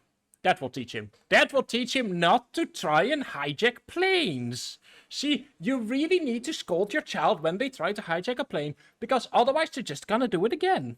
Which, surprisingly, is what I just said is grounded in reality. So here's a fun fact, because, you know, we were talking about hijackings, planes hijackings, and, like, it was chapter in it, and it technically came out after 9/11, which made the entire thing more awkward in Europe and America. The policy before 9/11, which is also one of the reasons that 9/11 could even take place as, like, a thing, is that in case of a hijacking, to not interfere. So if, say, someone hijacked a plane and wanted to wanted to bring the plane to Cuba, to just let it happen. Let it happen, let it, you know, let the plane go there, and then while the plane is on the ground, you can arrest the hijackers. And the thing here is, for the public, they didn't really care about a plane hijacking because no one was going to drive a plane into a goddamn tower. You know, you would instead be on exotic Cuba for a day. You would get yourself a free complimentary hotel, and, you know, getting your plane ready to bring you back to America would take 2 days. So you would essentially have a 2-day vacation on Cuba for free, or to wherever the hijacker wanted to go. So before 2001, the general rule was, let the plane be taken over. Because who's going to blow themselves up? Boy, the 20th century was a different time, wasn't it?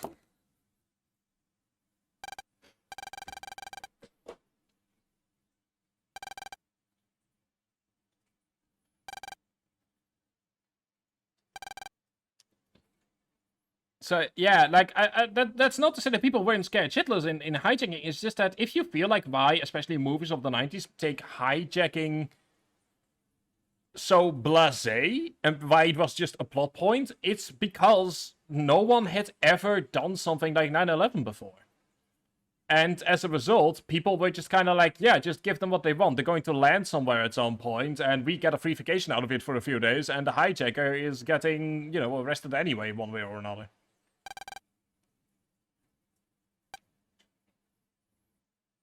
I mean, it wasn't a good kind of Wild West. Like, people still didn't want the plane to be hijacked. It's just that in case of hijacking, just, sure, why not? Let it happen. It wasn't until, with 9/11 especially, it wasn't until someone that, I believe, like, spoke Arabic realized what the hijackers wanted to do, which is crash into the Pentagon, that they actively started rousing people to deal with the hijackers, because they were going to die one way or another. Might as well try to stop them in the meantime. Which is also why so much changed afterwards, because until that point, the idea of someone using a plane for a terrorist attack just had never even been considered. It felt like too foolish of a thing to even imagine.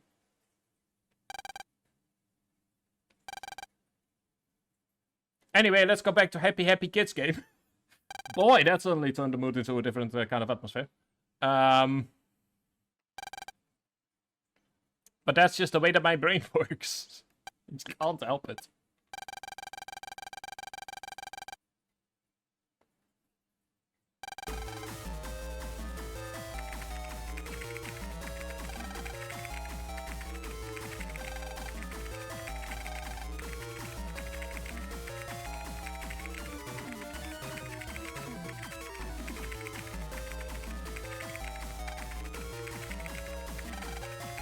I love the fact that his argument is, I don't want to be picked on anymore. Yeah, dude, nobody wants to, but, you know, trying to destroy the world isn't the right way to deal with that.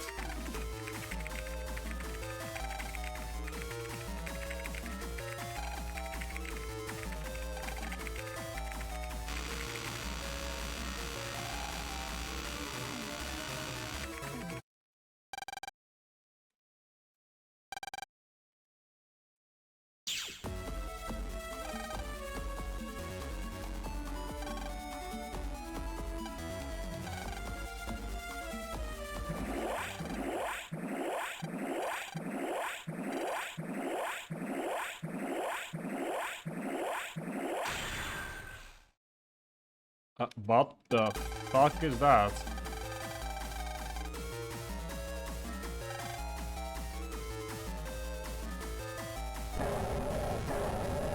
Bad doggo. Very, very bad doggo.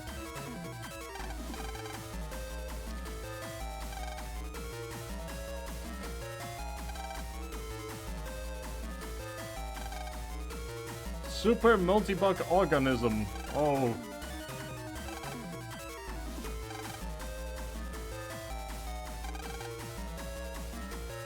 I love how Len's reaction is so that isn't based, but that's reaction is like, wait, it's already been done?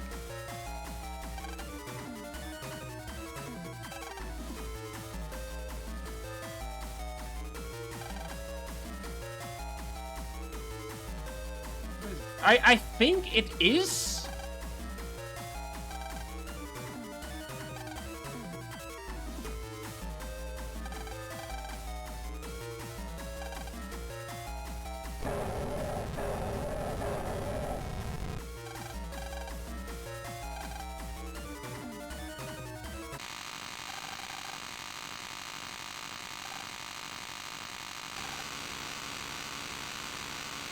Let's add electrocution onto the list of stuff that this game is dealing with.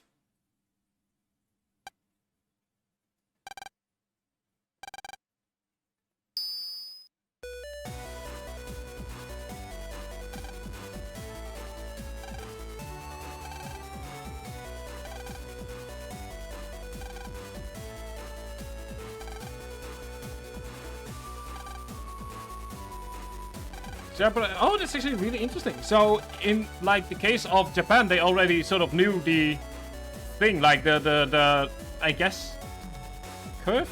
Oh, well, there. I genuinely did not know that. It's really interesting.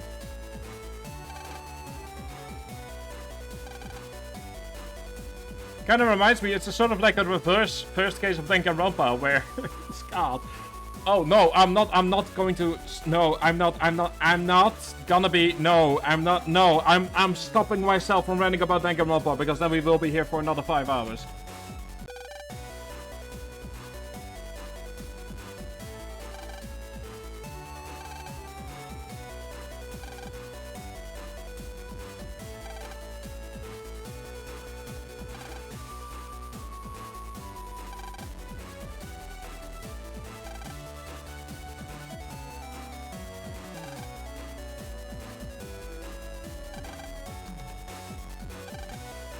I do love the fact that like the brother band that is explained in the first game is more worked out here at the end variant.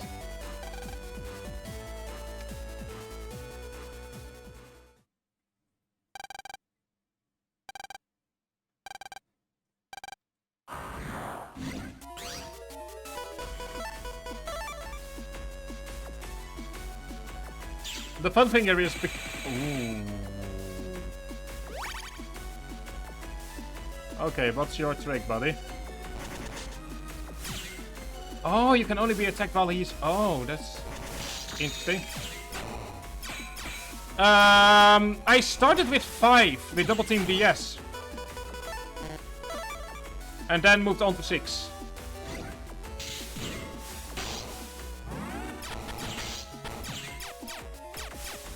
Also, wow, okay, I'm very glad that... Well, that works. I'm very glad that we have Super Max Buster mode on, because otherwise we would have been here for at least an hour. I'll fully admit that. I don't remember. It was like I got it like for on one of those like Game Boy Advance version of an yeah, I like to call them over like one of those cards where you could put a bunch of games on. So I genuinely don't remember which version it was. I do remember for 5 it was, like I said, Double Team DS. Which is also where my love for Dark Mega Man came from. And a bunch of other stuff that I'm not talking about in public. You know, some things are not meant to be shown on the public to the general public. Especially knowing that this goes onto YouTube, probably. Which I'll say this, I've actually been looking at the YouTube statistics, and surprisingly, Battle Network 2 is doing really well. In that, or not Battle Network, but Star Wars 2. Like, normally, most of my VODs kind of get like 2 or 3 views, and now, if I don't upload them on the same day, the latest upload consistently gets between 10 and 20 views, which is very nice. So I hope that people are enjoying the Star Wars 2 VODs.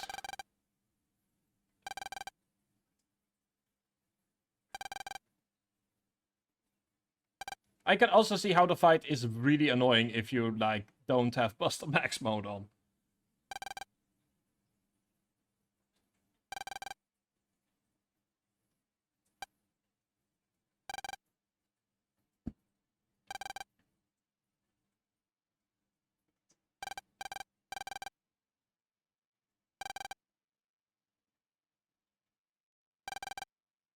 All diary with one newspaper page stuck inside.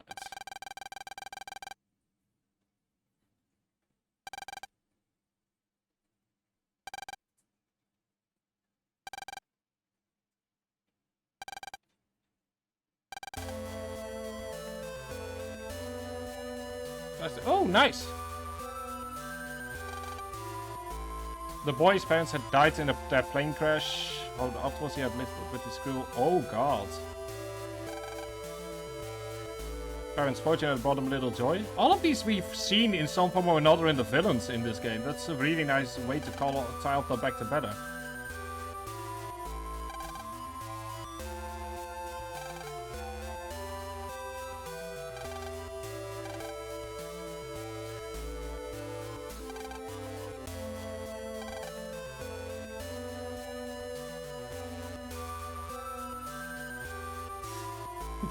That's very fair, Bunny.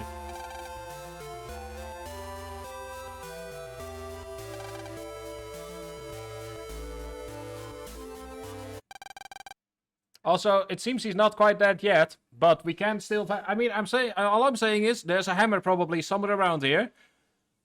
I'm just saying we can still bonk him on the head if he screams that he's not dead yet. Oh, nice. I hope you're going to be enjoying the Havana Initiative, Haken. I will unfortunately not be able to watch it because I'll be, university. Ah, so now you understand. I hope you now understand where the GIF is coming from that I sent you weeks ago. It is, it is genuinely amazing. Oh, I mean, he's hilarious. Yeah, he certainly is. Yeah. Anyway, it's genuinely amazing. His Somnium is definitely a highlight for me. Really showcasing how much more creative they get with the Somniums compared to the first game.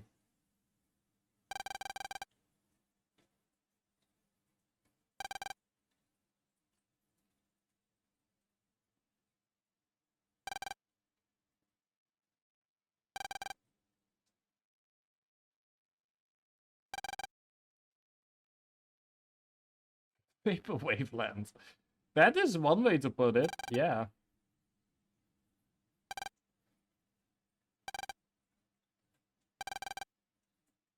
The figure is I recognize a lot of the hit in myself. I think I've talked about this before.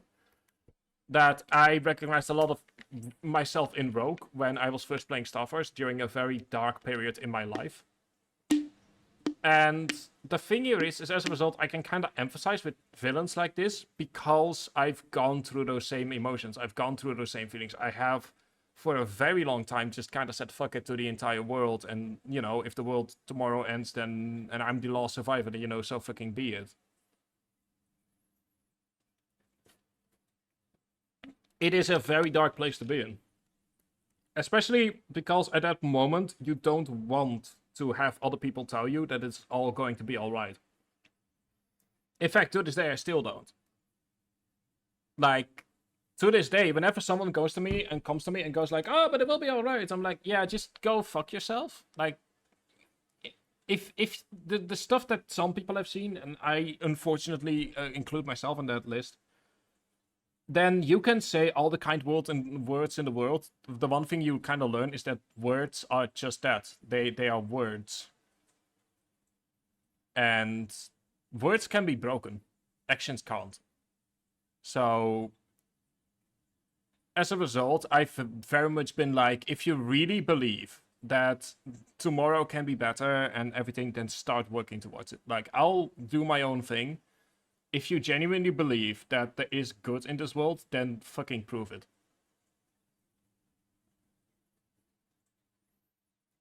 Yeah, that's essentially the thing. Like, for a long time, and it's a really dark place to be in, I just woke up the next day because that way, other people wouldn't win. Like, I had fully convinced myself that the best reason for me to wake up again the next morning was simply to spite the people that essentially had tried to kill me for all intents and purposes. And like I said, it's a very dark place, and it's something that leaves scars on you. because you can no longer really look at the world in an innocent way. Like, I think the best way to put it is I have lost a certain innocence that you don't want to lose. I think that's the best way to describe it. It's like I have lost an innocence that no one should ever want to lose, because it's the kind of innocence that allows us to be positive. It's the kind of innocence that allows a person to essentially go, you know, I have this insane idea and I'm just gonna do it because what's the worst that can happen? You know, it's the type of innocence that leads someone to go, let's just try this 1 in a million gamble. Simply because, you know, everything in life has gone great so far. Let's just roll the dice on this 1 in a million gamble and kind of see what happens. And I've lost that innocence because I have had the unfortunate pleasure of having the answer to the question, what can happen, or what's the worst that could happen. And so I'm not saying that with these kinds of villains, I identify a lot.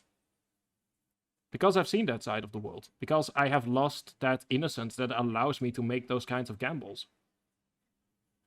I think in that regard, if I'm allowed to be personal here for a moment, and I am, it's my stream, the best way that I think can be described is this way. For the longest time, I was living to survive.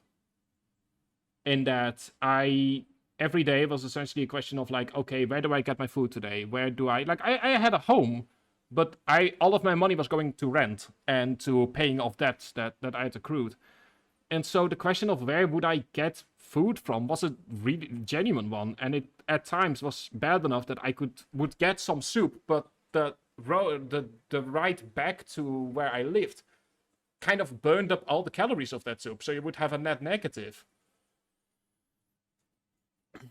And not until I entered the building the apartment that I currently live in, did I realize that it was time for me to start living again, to stop surviving and to start living. And it's something that I'm still working on. But all of this is to say that I know how these kind of, I think that's why these kinds of villains sort of resonate with me more. Like, for a lot of people, it's like, oh yeah, he wants to take over the world and he was sad and yada yada, his parents died, boo hoo hoo. For me, it's like, yeah, I understand those feelings. I understand the desire to just say, fuck it, to the entire world. I've had those moments as well, where I went like, well, if I have a button to blow the world up, I'll press it. You know, what's the worst that can happen at that point? Which isn't meant for me to be all kind of like, ooh, look at me being sad, but it's, you know, there to kind of like give context to this kind of stuff. I think that a good thing that I've once called it, I mean, I have been calling a section of that entire idea blissful ignorance. You know, and it's something that we all have to some extent, where we are so ignorant of a certain situation that we can be completely unaware of anything about it, and that can be a good thing, because it allows us to live carefree. It's something like, if you don't know how serious certain things are, you can live with the idea that it will all get better. And that's a strength that no one should ever lose. You know, the ability to say, let's roll that 1 in a million gamble, that should never be lost. And the moment you lose it, you lose something that is so very human that it changes you forever, essentially. It scars you forever. Anyway, let's continue on with the finale of happy, fun little Mega Man game. I kind of needed to get that out. I don't know, something about this scene kind of made me want to speak about that. Exactly, Bunny. Takes time to break out of a mold that you worked yourself into.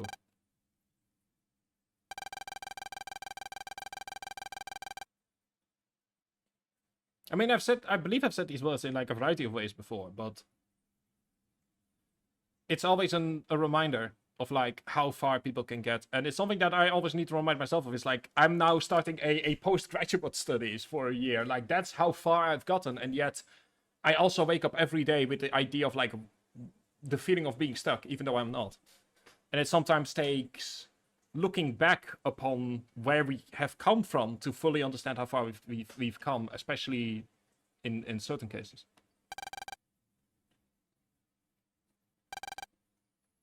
Which also explains why he was on the airplane, because he wanted to die.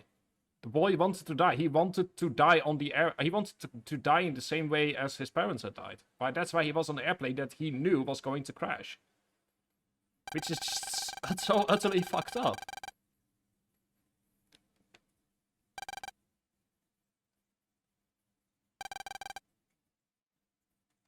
Also, all of this was on the course over the course of one summer vacation.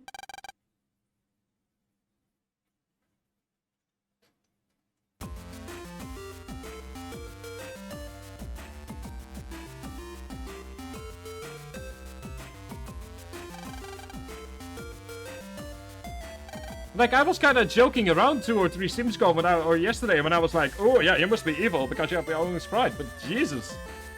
That joke suddenly feels very tasteless in hindsight.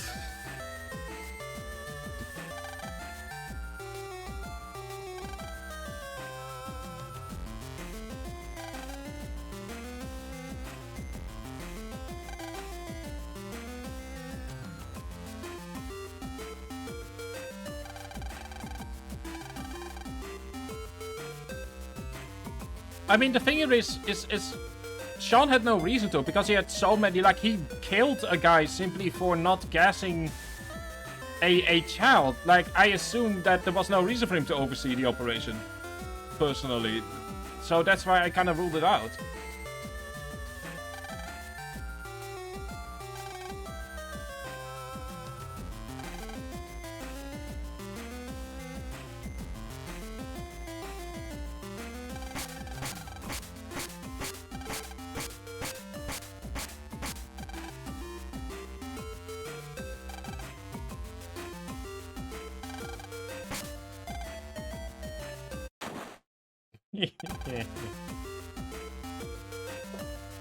I think that there was never a plan for anyone to step into gospel. I think the idea would have been he dies in the crash, and then that would have been penance for the world.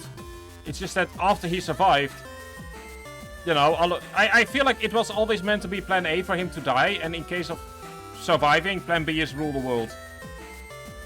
Yeah, precisely.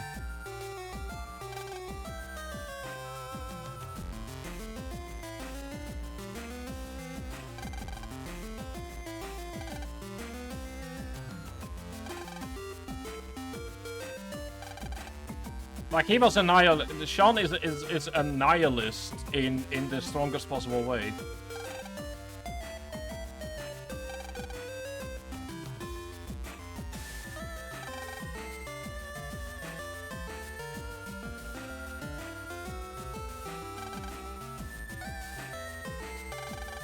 Oh, absolutely. Like, holy shit.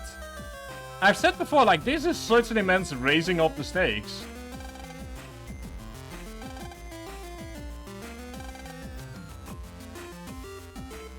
Oh, I love the fact that there's like they've made a special sprite just for the hearts. That's actually really cute.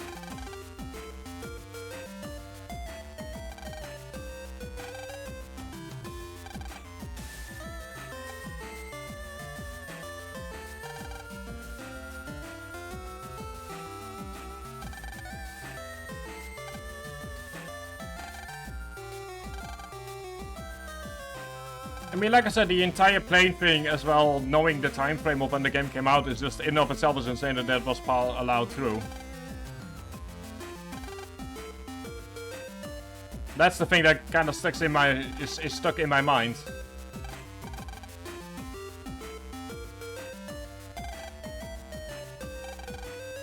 Like, I remember the Spider-Man movie, or the trailer for Spider-Man, I believe it's like Spider-Man 2, had to change completely because they had the Twin Towers in there. So it's just, yeah.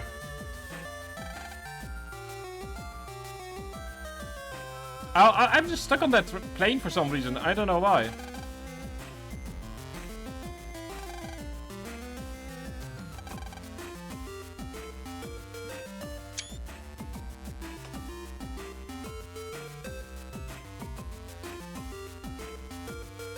The 2000s were a mistake.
Ooh, hang on, what's going on here?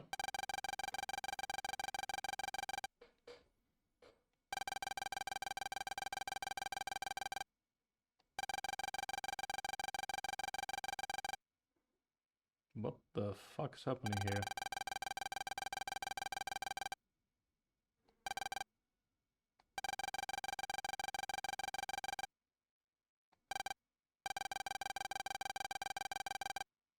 I guess this is meant to kind of like move into the third game?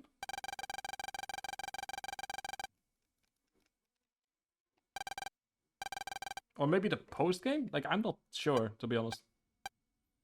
Just feels a bit weird to all of a sudden go like, oh yeah, no, he was actually being controlled by someone else. Subconsciously. Somehow. Like, I know that hypnosis exists in like the Battle Network anime. Multiple times, in fact. Which I might have saved. But I wasn't aware that that was a thing in the games.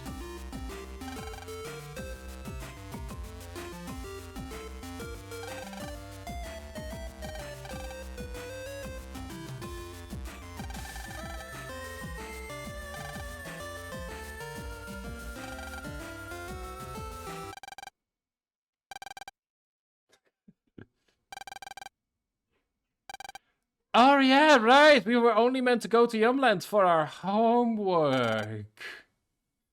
Oops. Now that is by far, this is by far the most recognizable scene in the game.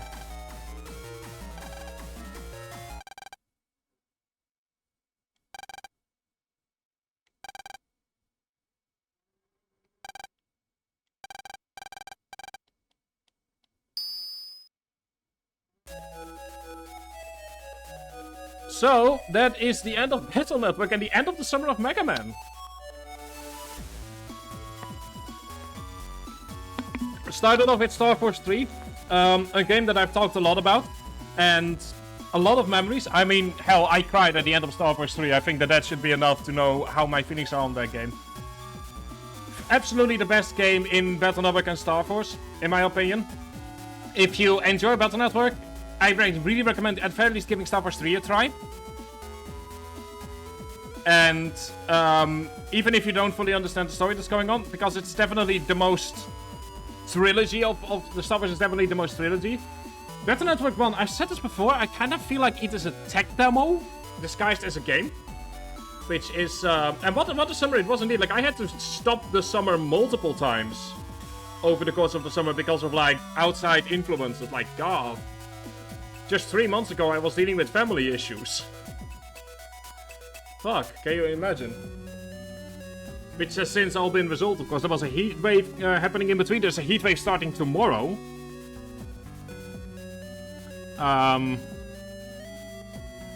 So that is, you know, fun. But yeah, as for Battle Network 2, it's an immense improvement over Battle Network 1. And I kinda wish that Battle Network 2 was the first game. Also, I see the spider still hasn't been catched. Like, I feel like... I mean, I don't know, it's hard to explain. Like, Battle Network 2 feels just so much better in every regard that I can't believe that it's been like... That it was like 10 months between Battle Network 1 and 2. It was such an immense improvement on every single scene. The Friesman scenario, however, can go fuck itself. That is just my genuine answer right there. Friesman can go fuck itself, and if I never have to see that dude again, every single game will be all the better for it. But it was great. The story was a lot more well developed. It definitely was a game that more forced you to interact with the systems of Battle Network in that regard. Yeah, no, we're ending. Like I said that I was gonna go ahead and show you some clips, but unfortunately it's like it's 8 PM. I need to eat at some point. But yeah, we're just about done here essentially. But yeah, have a good one, Harkin. And yeah, like it's been a great summer, and I'm happy I did it, but I'm also very happy to now move back into the autumn with a completely different roster of games, with a completely different roster of stuff. The sessions are returning. The first one will be maybe next Sunday, or the Sunday afterwards, I'm not sure yet. It will be either be the 10th or the 17th.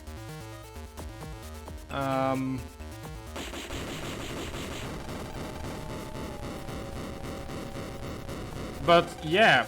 And then the first true stream after the break will be try Starfield. And I'm deliberately not searching up any information on the game, so that I can go in completely blind.